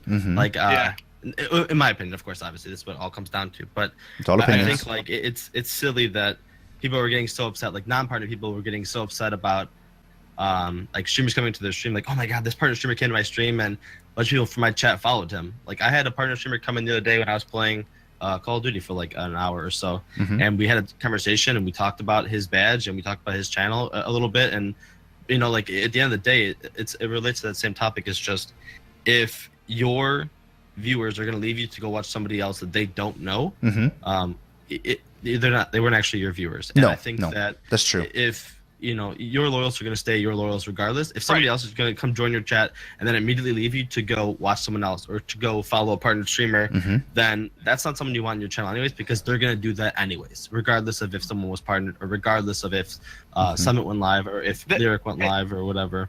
Yeah, I mean that I don't have a problem with somebody coming in and saying that they stream. I obviously will address those that if I don't know you and you're coming into my channel and you're saying that you stream, I might give you a warning saying, hey, what are you doing right now? You're creating enemies right now on Twitch. That's what you're doing. This is not a way to make friends if that's what you're intending to do. But it's not more so a self-advertisement feature that I'm worried about. I don't know. I just think it's a very dumb feature. I'm very freshly partnered. I'm very freshly partnered, and I don't see the hype in going, yay, I could finally put on my I'm subscribed. I'm a partnered streamer badge. I'm not here to do that. I got my little badge. I don't know. I don't get that mindset of people want to do that. You know what? Actually, but again, though, it comes down to to you as a person, right? Like there are some people that took that partner badge and went every single person's stream. I even saw something on Twitter. Someone was like, "Oh, sorry, I dropped my emotes, which you can find on my partner's chat. You didn't see my check next to my name, but I dropped my emotes that you can find on my channel for $4.99 a month or something like that." I think like there's the goods and bads about it, you know. Like you said, if you don't want to be recognized as a partner streamer for whatever reason, or if you don't want to have that attention on other people's channels, I think it's just as easy as turning it off. If you don't like the feature, you don't want other people in your channel to be able to post it. I think that maybe you should be able to hide it, but I honestly just don't.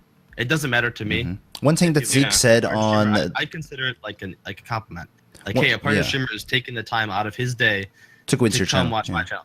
And that doesn't mean that like partner streamers are better than non-partner streamers, or my partner streamers that come into your channel are better than your loyals, or better than your subscribers, or better than whoever. It just means that someone else is taking the time out of their day to support you, and this person also takes a lot of time in streaming. I think that is a compliment. That is a good compliment in a way. That's a positive way of looking at it. Zeke said something really good on his podcast. He said maybe you should be allowed to turn the verified badge off in your channel so that nobody can use it. That stops people from coming in as partner streamers and you knowing that they're partner streamers, so you don't give them special attention. Fozzles, what were you going to say? That's exactly what I was about to mention. Again, to prevent people from giving these people special attention. I mean, that's one thing that I'm trying to stray away from. I don't. If I was president of the United States, I would not walk into your house and expect any additional, luxuries that you're. Oh, the president of the United States. No, I'm walking into your house.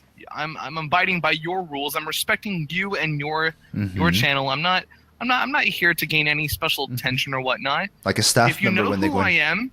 If you know who I am, cool. But I mean, I'm not asking you to do anything differently. I don't know. I mean, I will treat staff. I will treat global moderators. I'll treat everyone the exact same, no matter who they are. Just because you're unintentionally training yourself to look for those who are important and put those who are not important aside, and I don't want to do that. Right. That's like kind of the whole like mentality of Twitch. So like at the end of the day, like the whole like thing on Twitch, like a huge part of it is like not marketing. What's it called? Like meeting new people and like just like getting yourself like out there more and more and more, and advertising, connections, marketing, but whatever. But networking.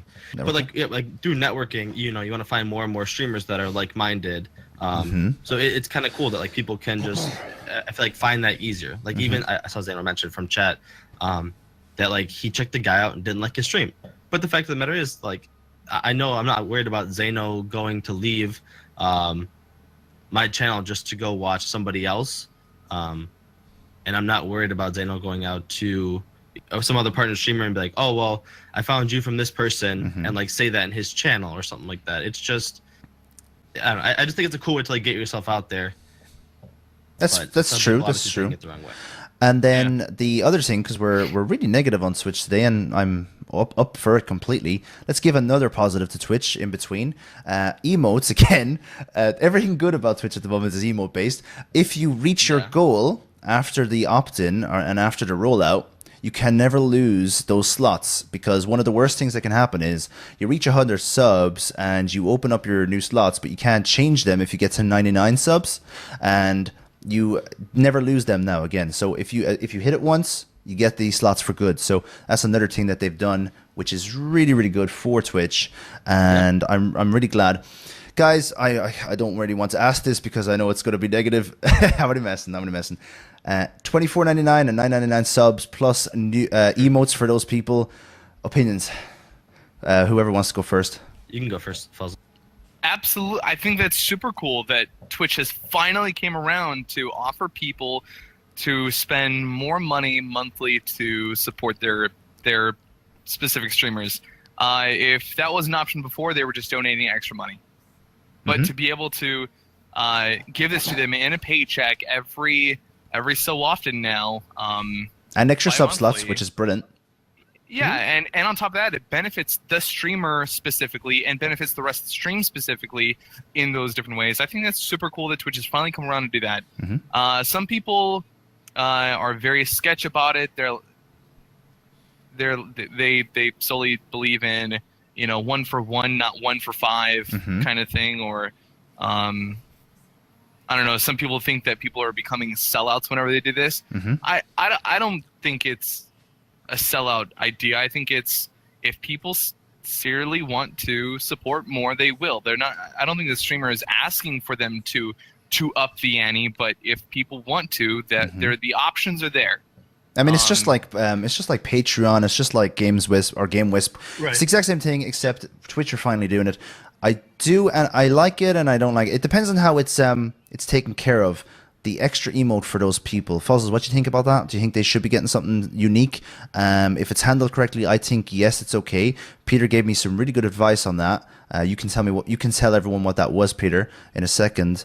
But I think as long as this person doesn't get anything crazy special attention, I think it's perfectly fine. Fuzzles, what do you think about the fact that they get their own unique emote just for being part of the $24.99 or the $9.99? Awesome, they're paying for it. Okay. Yeah, sweet. Simple as that. Sweet. You agree as well, Peter? I agree that people should get. I think they should get a special emoticon next to their name, maybe. But again, it comes down to that same thing. Then that person's gonna get special treatment.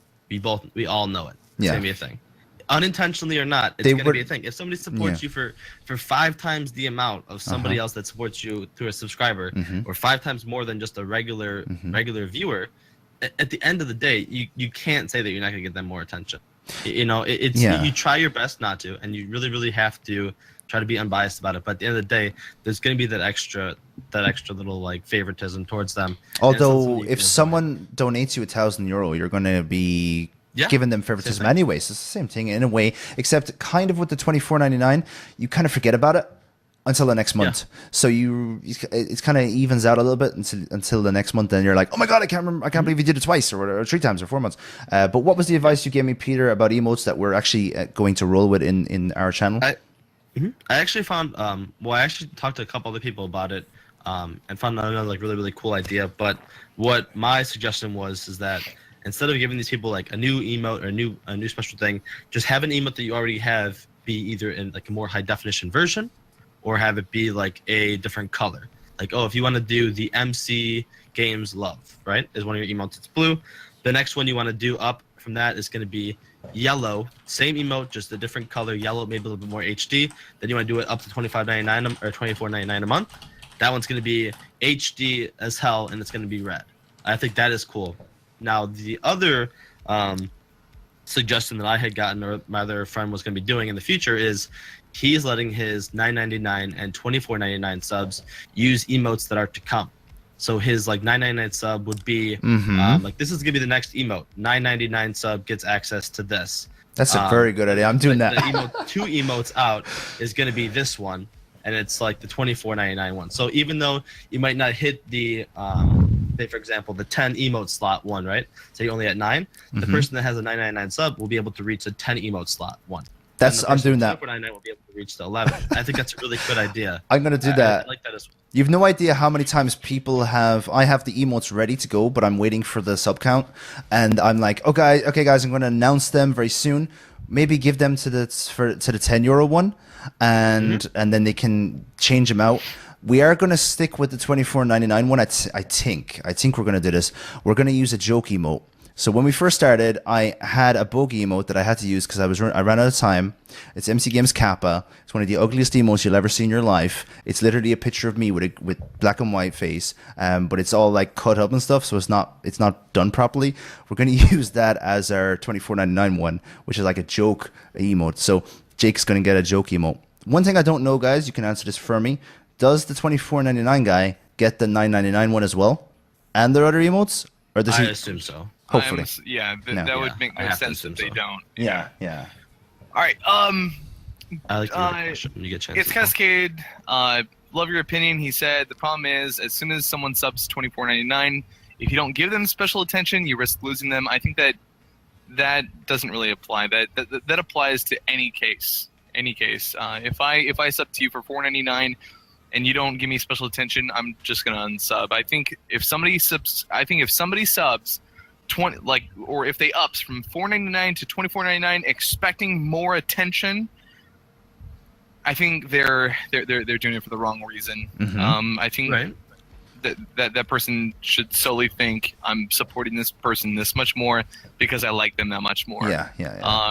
If they expect special attention, maybe they need to opt out quick. But again, some streamers, maybe they operate that way. That's how they sell it. That's how they sell that $9.99 or $24.99 is giving those people that special attention. So maybe in some cases, Jake, you're absolutely correct. You know, if that is my mindset, that's how I operate. And the second that I lower my standards, of course I'm going to lose people. Absolutely. Same with what Silence said. There's a big streamer who plays Dota. He's only paying attention to $24.99 guys now, and he used to only pay attention to subs only. So these kind of people will exist, and some of the booby streamers, I'm not saying all of them are like this, but some booby streamers, I'm sure, not just booby streamers, those type of streamers, the ones that have the spam chats, they're going to only want to celebrate $24.99 subs and give special attention, maybe special Snapchats,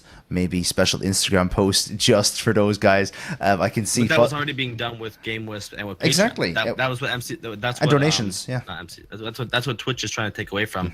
They're trying to take away from the streamers that are like, like at least for like the Destiny community. There's some streamers that are like, at X amount of money a month, I will carry you once a week. At the next tier up, that's I will crazy. carry you at least twice a month. And people are paying for that shit.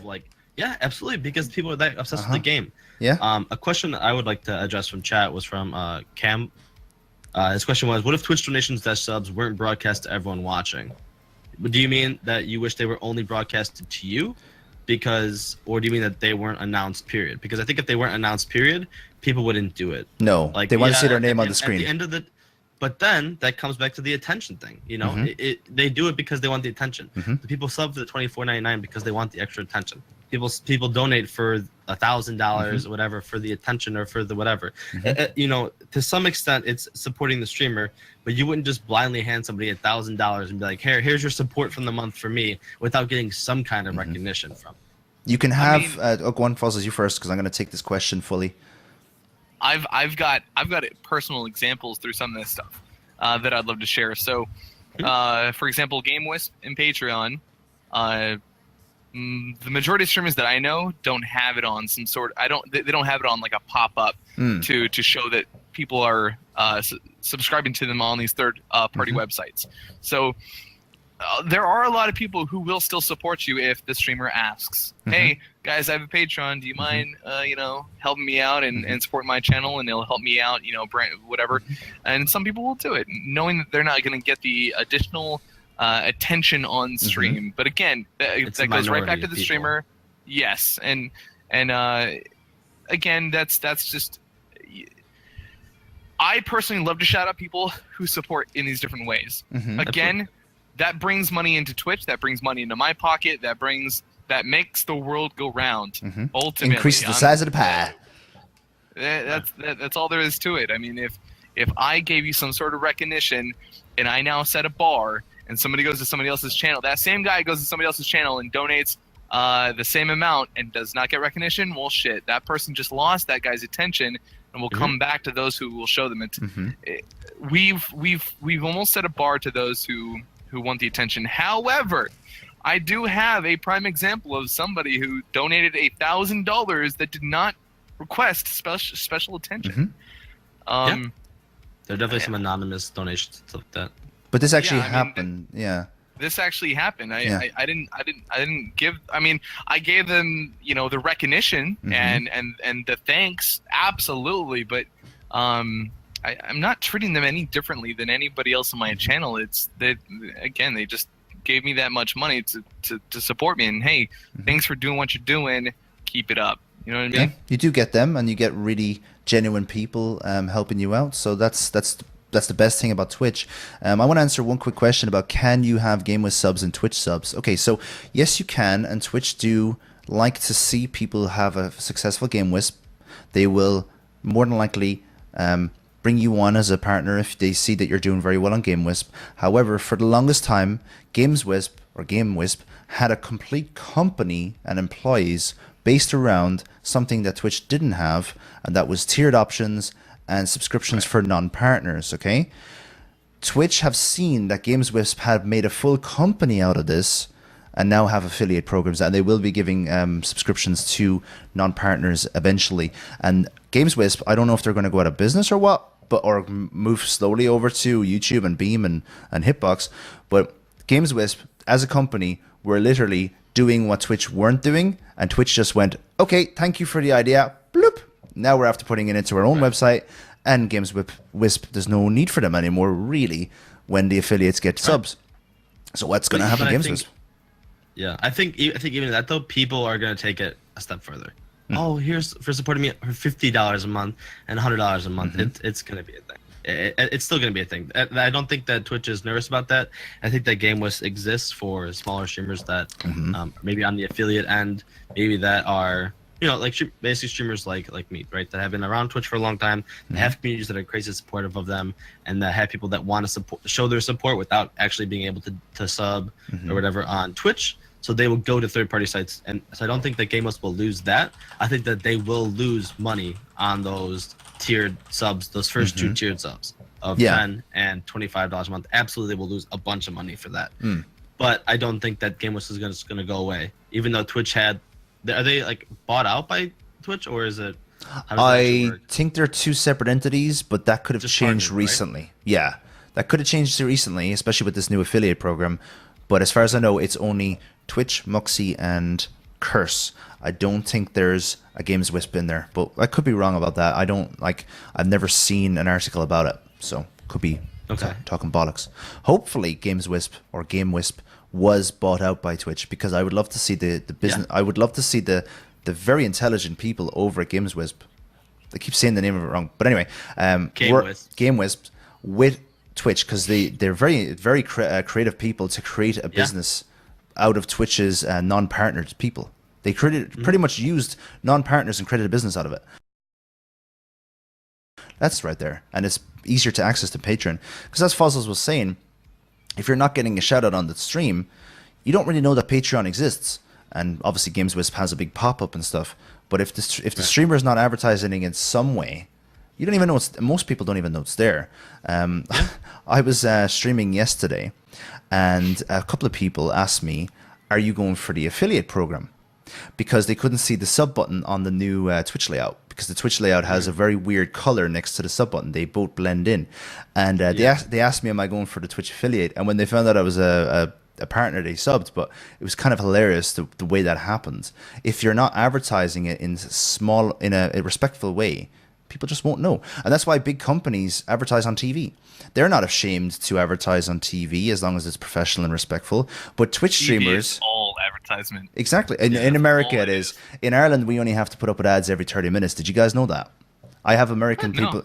American people come over to Ireland sometimes, and they're like, "Oh my God, you actually get to watch half a show before there's ads." I was like, "Yeah, I know." In the commercials in America, every 7 minutes over here. 7 minutes. Yeah, and how long does it last over there? 5 minute. 5 minute ads. We're only allowed to have 3 minute ads. That's like maximum every 30 minutes. So you go 30 minutes of a show, 3 minute ads. 30 minutes show, and that's it. You're not allowed to do every 7 minutes. So it's crazy how big of a difference there is in America and Ireland for that. You can actually watch a TV show over here.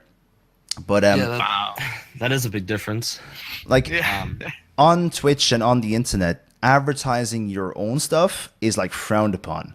In my opinion, I ignore all the people who frown upon it, and as long as I'm doing it professionally and respectfully, I will advertise my stuff, including front page promotion and stuff like that.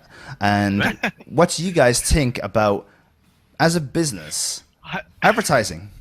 What do you guys think? If you run your stream like a business, it will, you know, that's something that's how you operate personally. I think the awesome part about Twitch is that, like I mentioned before, each streamer, I should say, even not even stream, is different. It's gonna act differently, and it's gonna, you know, treat people differently, maybe with more attention, less attention, more on the gameplay, less on the gameplay, whatever. But the options that you have on Twitch are you as the viewer have the option to go wherever you want. Exactly. If you don't like something that someone has, if you don't like the way someone operates, if you don't like the way that somebody interacts, you can just go to somebody else, and neither person is really gonna care.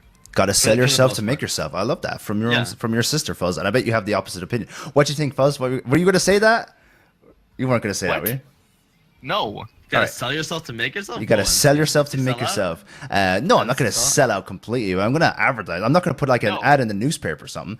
But like, come over to MC Games on there. What I was gonna mention was I advertise every so often. I say, all right, guys, I'm gonna use the bathroom. I'll be right back.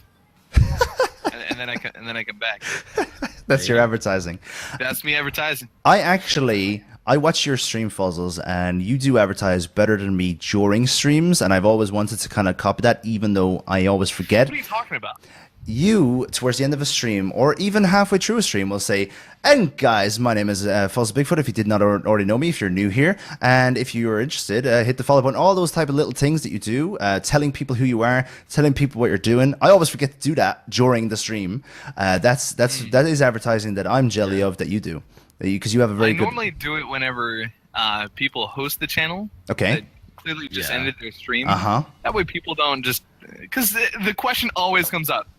Who is this guy? Yeah. Who am I watching right now? This guy is dumb, stupid, ugly, and until I say who I am, they're like, "Oh, never mind, I like this guy." Okay, never mind. Continue, please. What's that one? Here's a word from our sponsors. And you would be sponsored by a shoe company.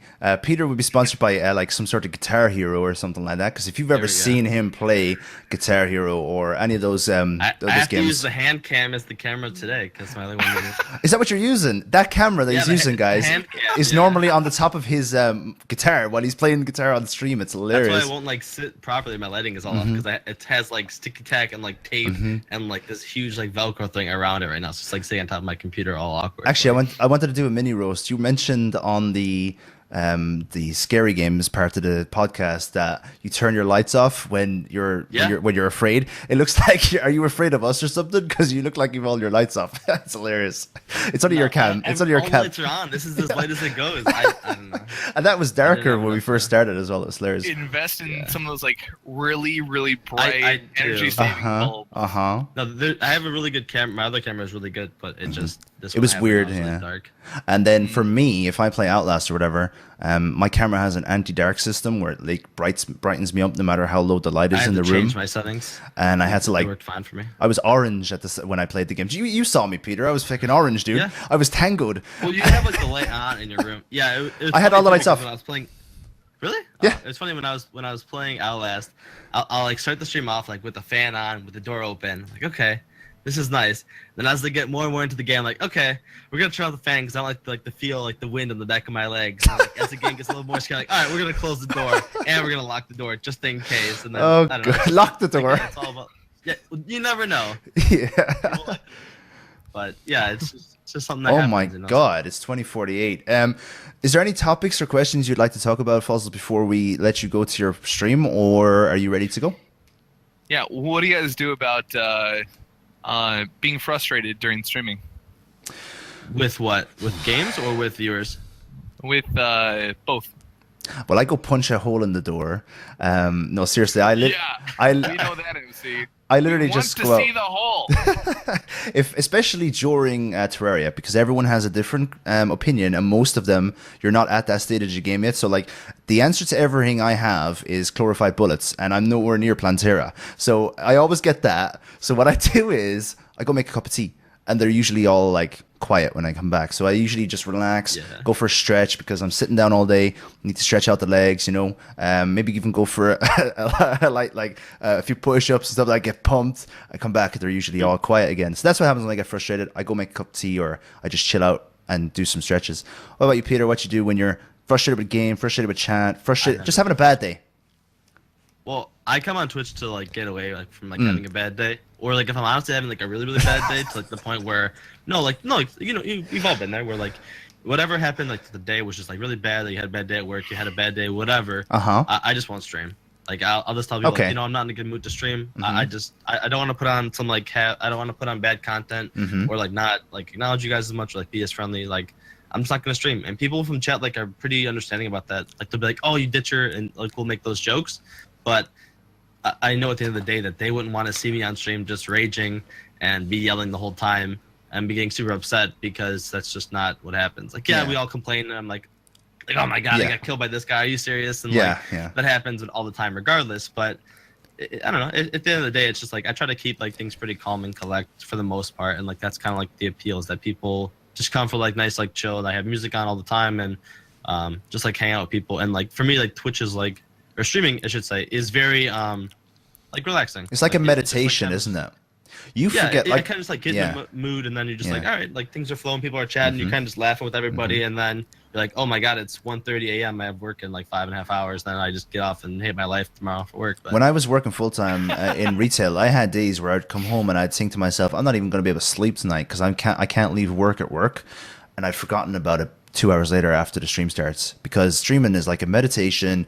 I'm completely locked into the screen. Sometimes when I get up and walk outside, I'm like, whoa, kind of not dizzy or anything, just feeling like I've just been taken out of the immersion of my enclosure, which is my 2 screens and my camera, and it just takes me away. So the meditation of streaming really helped when I was working in retail, because retail management can be difficult in today's business world, and it really helps. I bet you have a lot of you get frustrated sometimes, Fozzle, especially with your disconnection. I saw what happened yesterday. What do you do when you get frustrated? I let life happen, is what I do. Yeah. Okay. Yeah. I have no outlet other than using my outside resources. So if it's whether the viewers, I mean, honestly, like I don't know. For example, Tuesday earlier this week, my game was frustrating me. Yesterday, my stream was frustrating me. So it all just depends, I guess. But, and Twitch is frustrating you all those times, and yes, you get frustrated a lot. It can be frustrating. I don't know what it is, but it's almost like every stream that I have some sort of technical issue or difficulty about my stream, and it shuts down, or it does or it starts losing frames.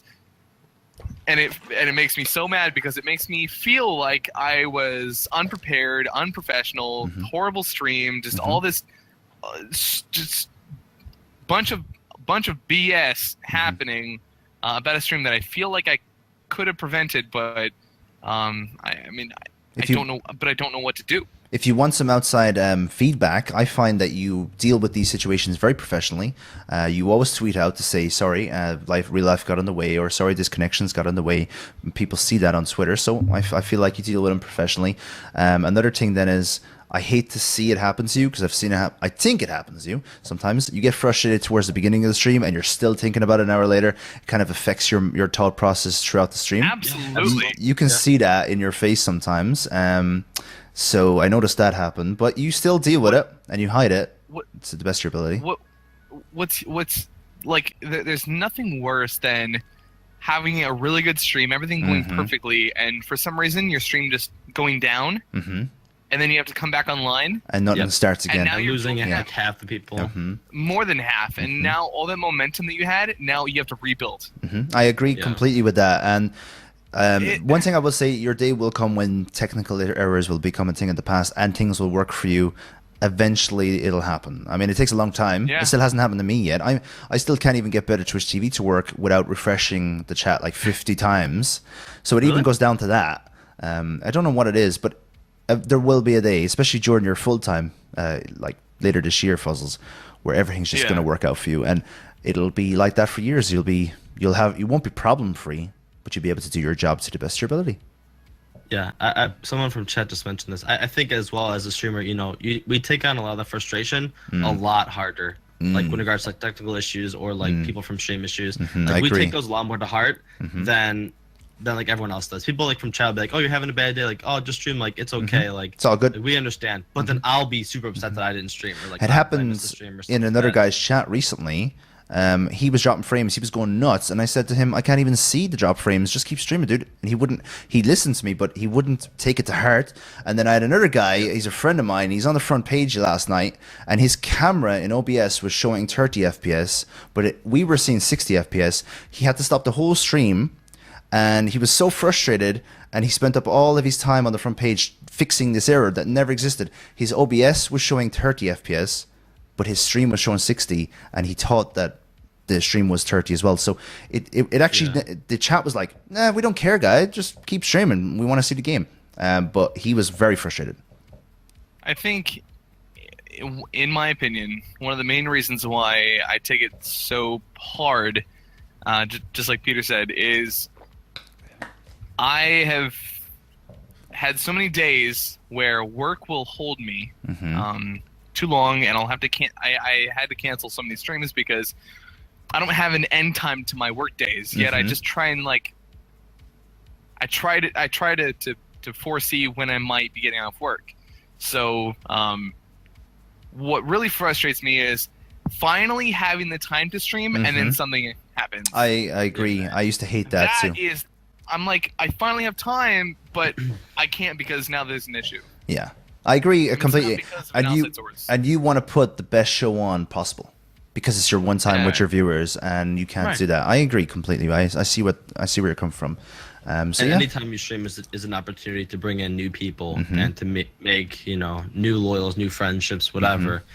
So it's kind of hard to want to stream or to feel like you need to stream when you're not feeling 100%. Like I've been sick for the past like basically month, and it was just like it's hard for me to want to stream some of the days when I was super sick because I just was coughing the whole time and felt like crap, and people were like, "Oh, we'd rather hear you stream and hear the coughing than like not have a stream at all." And like they just it's very hard for people to it's easy for people to get like super connected to you as a person because of like constantly getting attention and constantly just like like forming like really good friendships and stuff.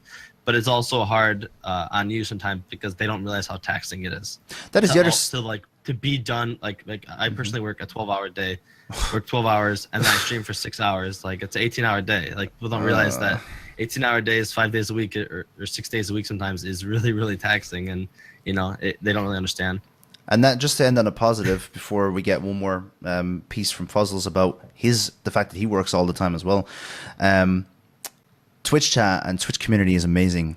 I was away on just as you said, you get a connection with people. I was away on holidays for like 9 days, and I was getting messages from people saying, can't wait for you to come back. That actually is amazing to see. And one of the reasons why I took that break was to get a detox from streaming, because the internet actually, just to get myself fresh again.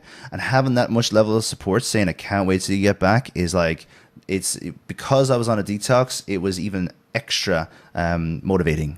Like if I was just on a day off and people were saying it, I'd be like, oh sure, I'm back tomorrow.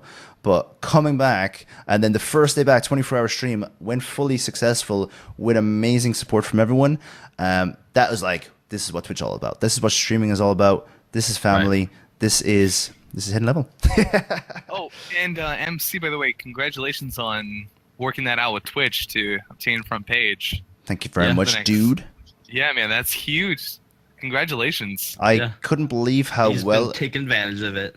Yeah, you saw that. You saw that yesterday. Yeah. I turned. Good though, like you said though. It should be run like a business. Like this is your time in the sun, in the Uh-huh. spotlight, Mhm. more than ever. You're gonna get more viewers than ever. You're gonna be getting Uh-huh. more just acknowledgement, whether people follow or not. Mhm. You're gonna like double your essentially or triple your Exposure. your outreach. Yeah.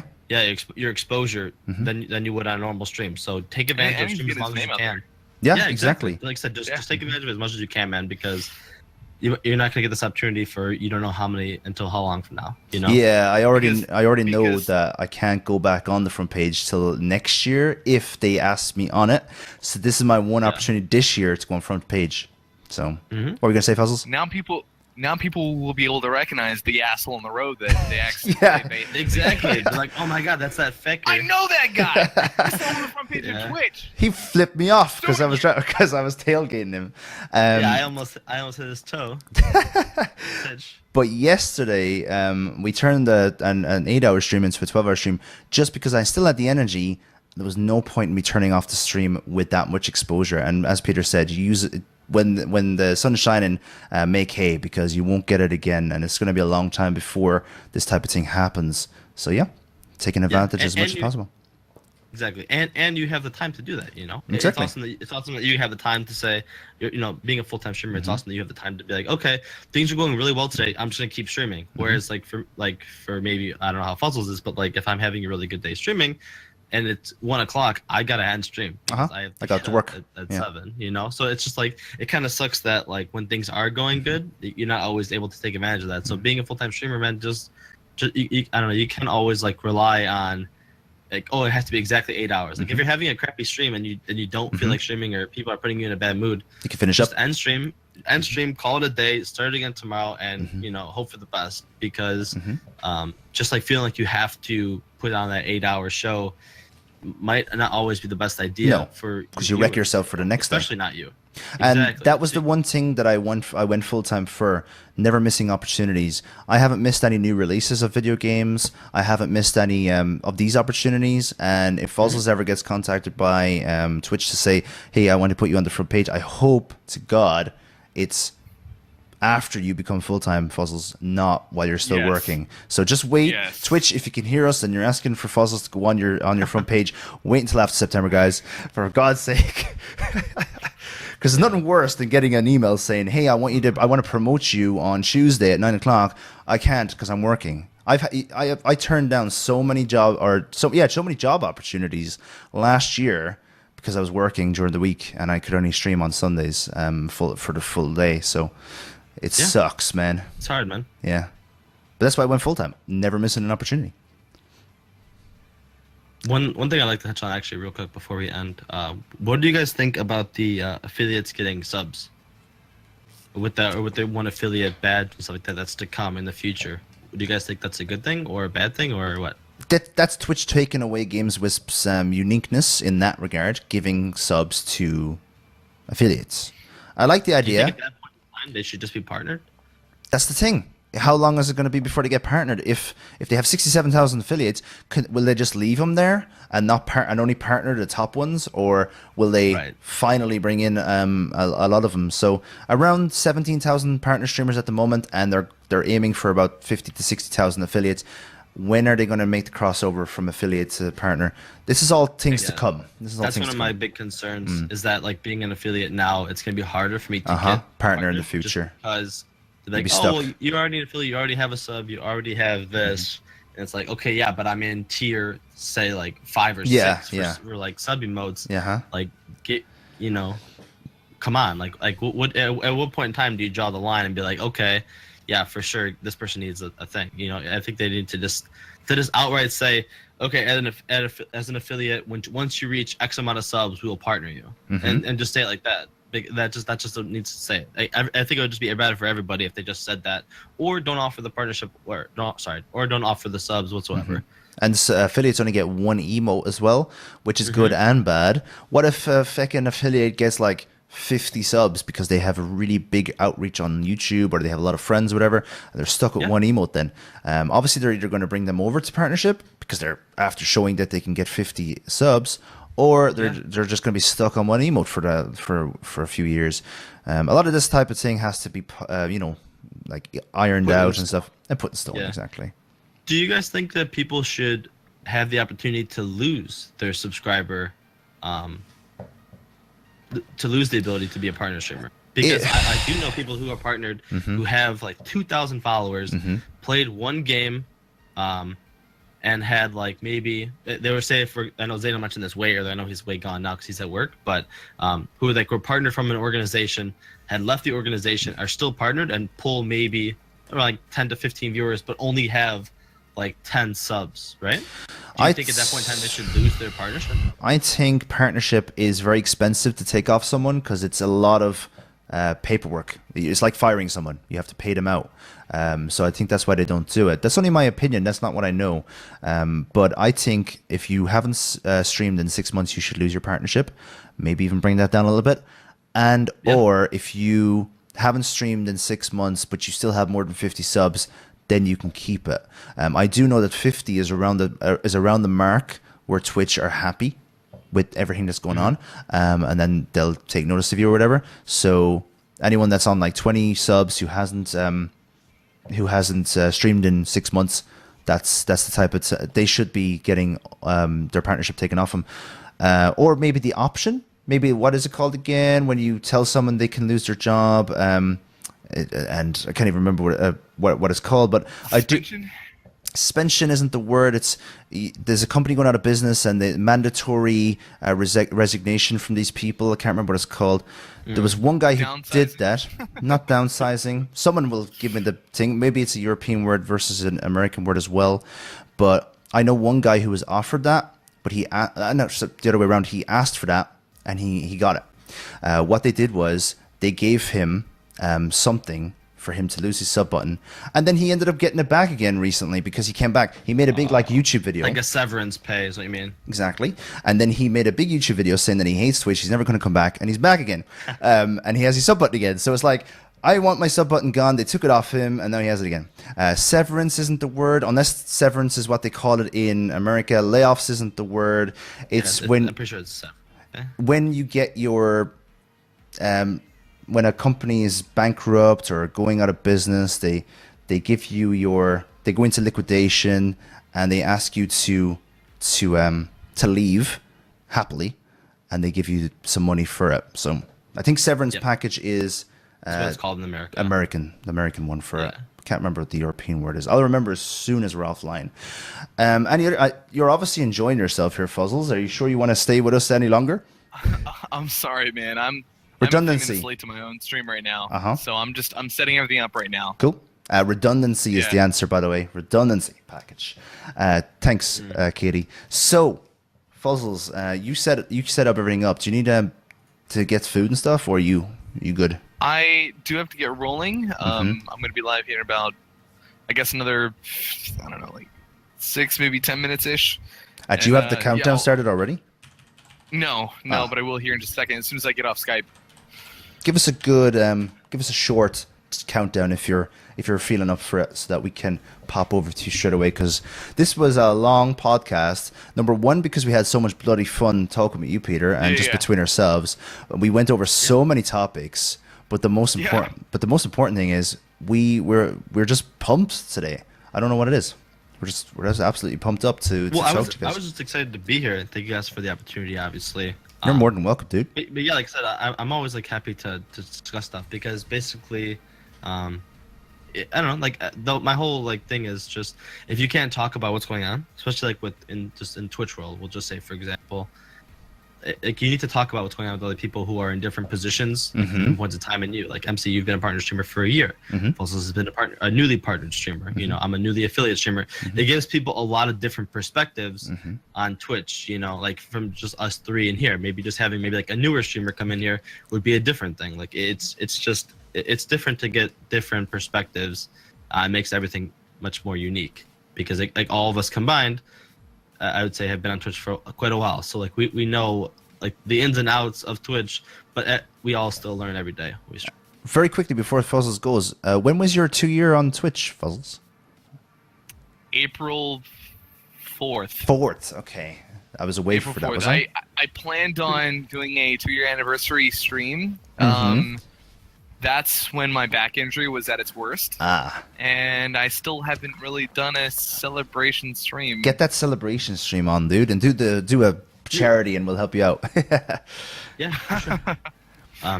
Zeno also mentioned off stream. He sent me a little private message and said, "The MC podcasts are a real treat to watch." Thank you very much, guys. Both of you guys. It's really nice Thanks, too. Zeno.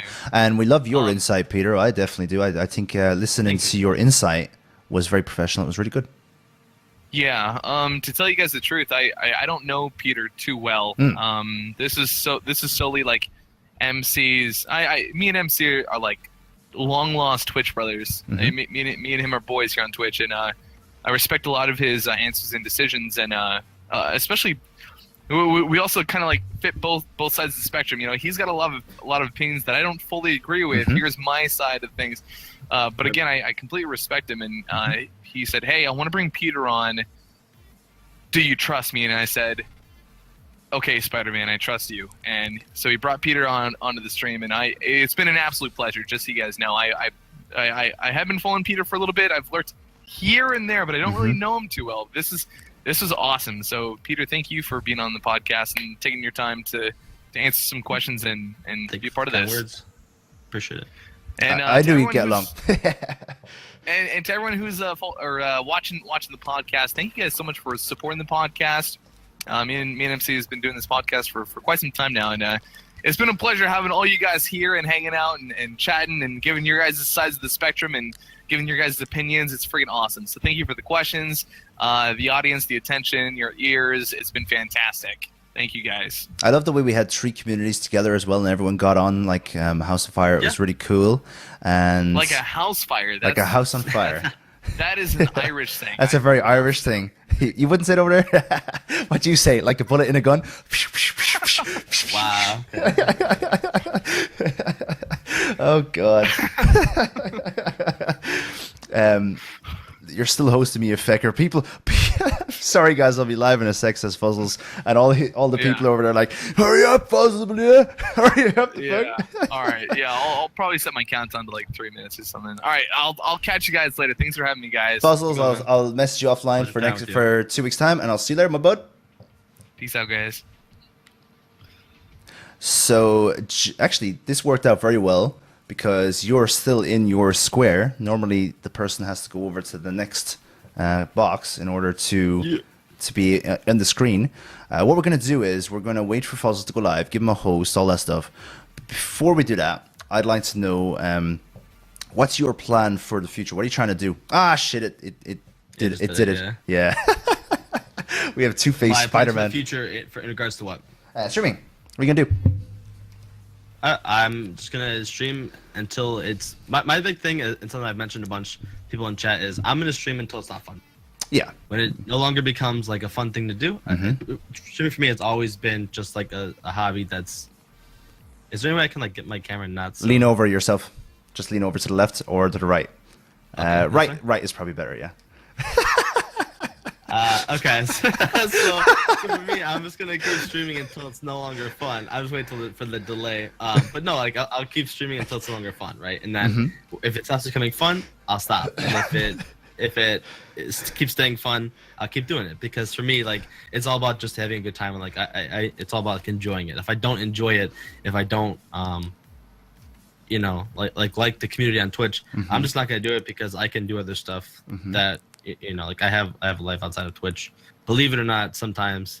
So it's kind of cool to like get out there and just be like, okay, yeah, I have this like nice community to like come back to, and people that support me I can fall back on. But at the end of the day, like I can always just separate Twitch and like real life and stuff like that. You have a real life? What the hell? Yeah, man. Well, see, not being a full-time streamer, it allows me to. I don't have a life. It's okay. My poor friends, my ex-friends, I mean, they still message me and say, yeah, are you going to be off like on this date in 3 weeks time? And that's like front page day. Can't, dude, sorry, all that type of thing. It kind of sucks in a way.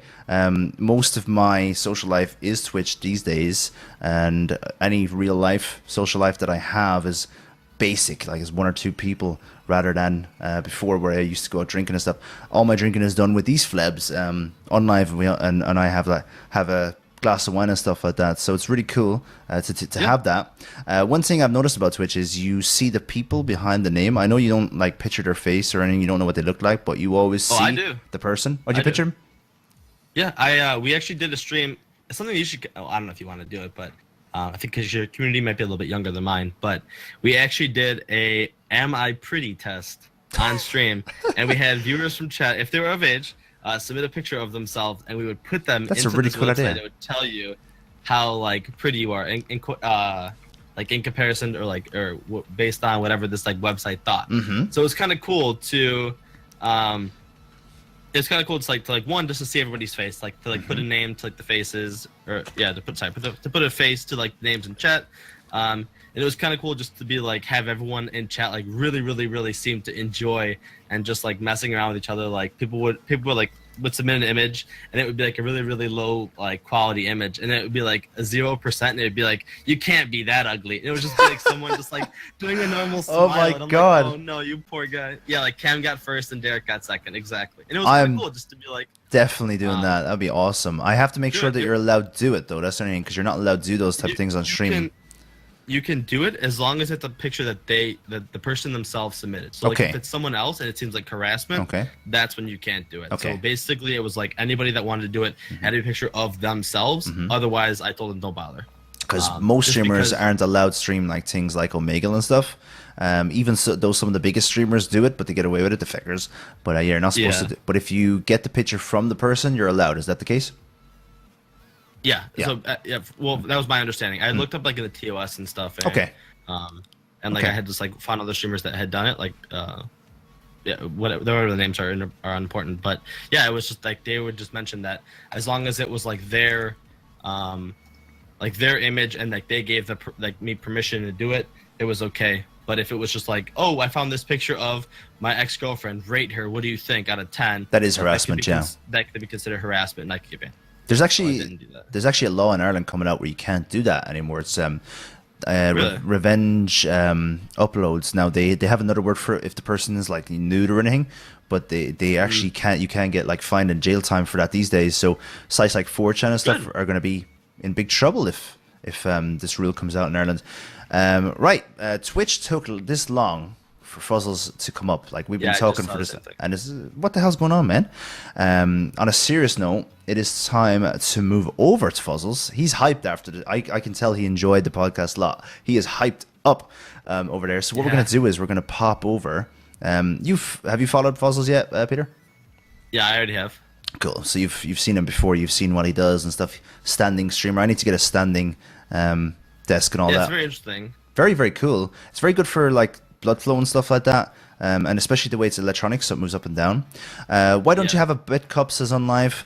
Because I didn't feel like it was fair on Fuzzles. He's partner now, so he can earn bits, and if I'm earning all the bits because it's on this channel, I don't think it's fair on Fuzzles for me to have a bit cup up there. Maybe I'll have a word with him off stream or whatever.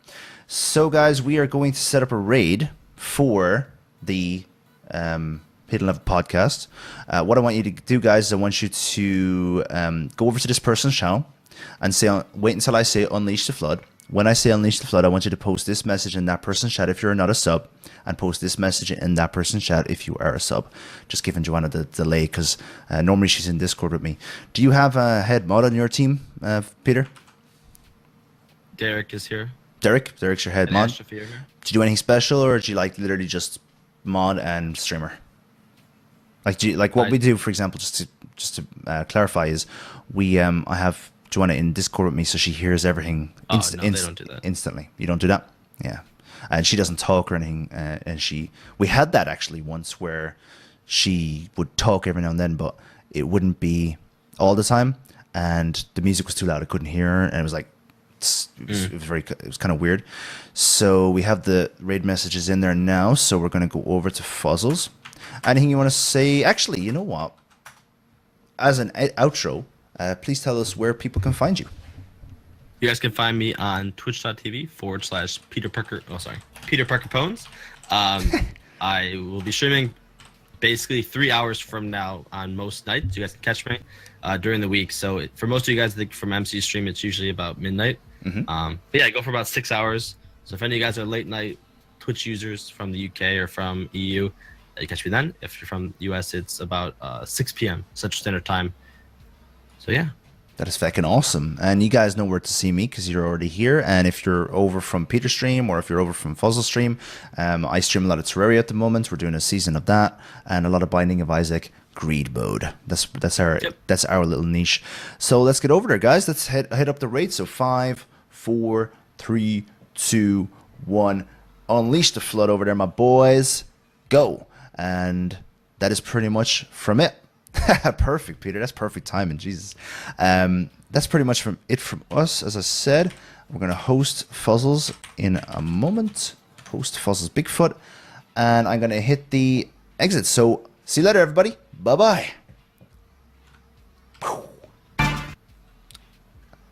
What a fail, guys. What a fail. Bye-bye.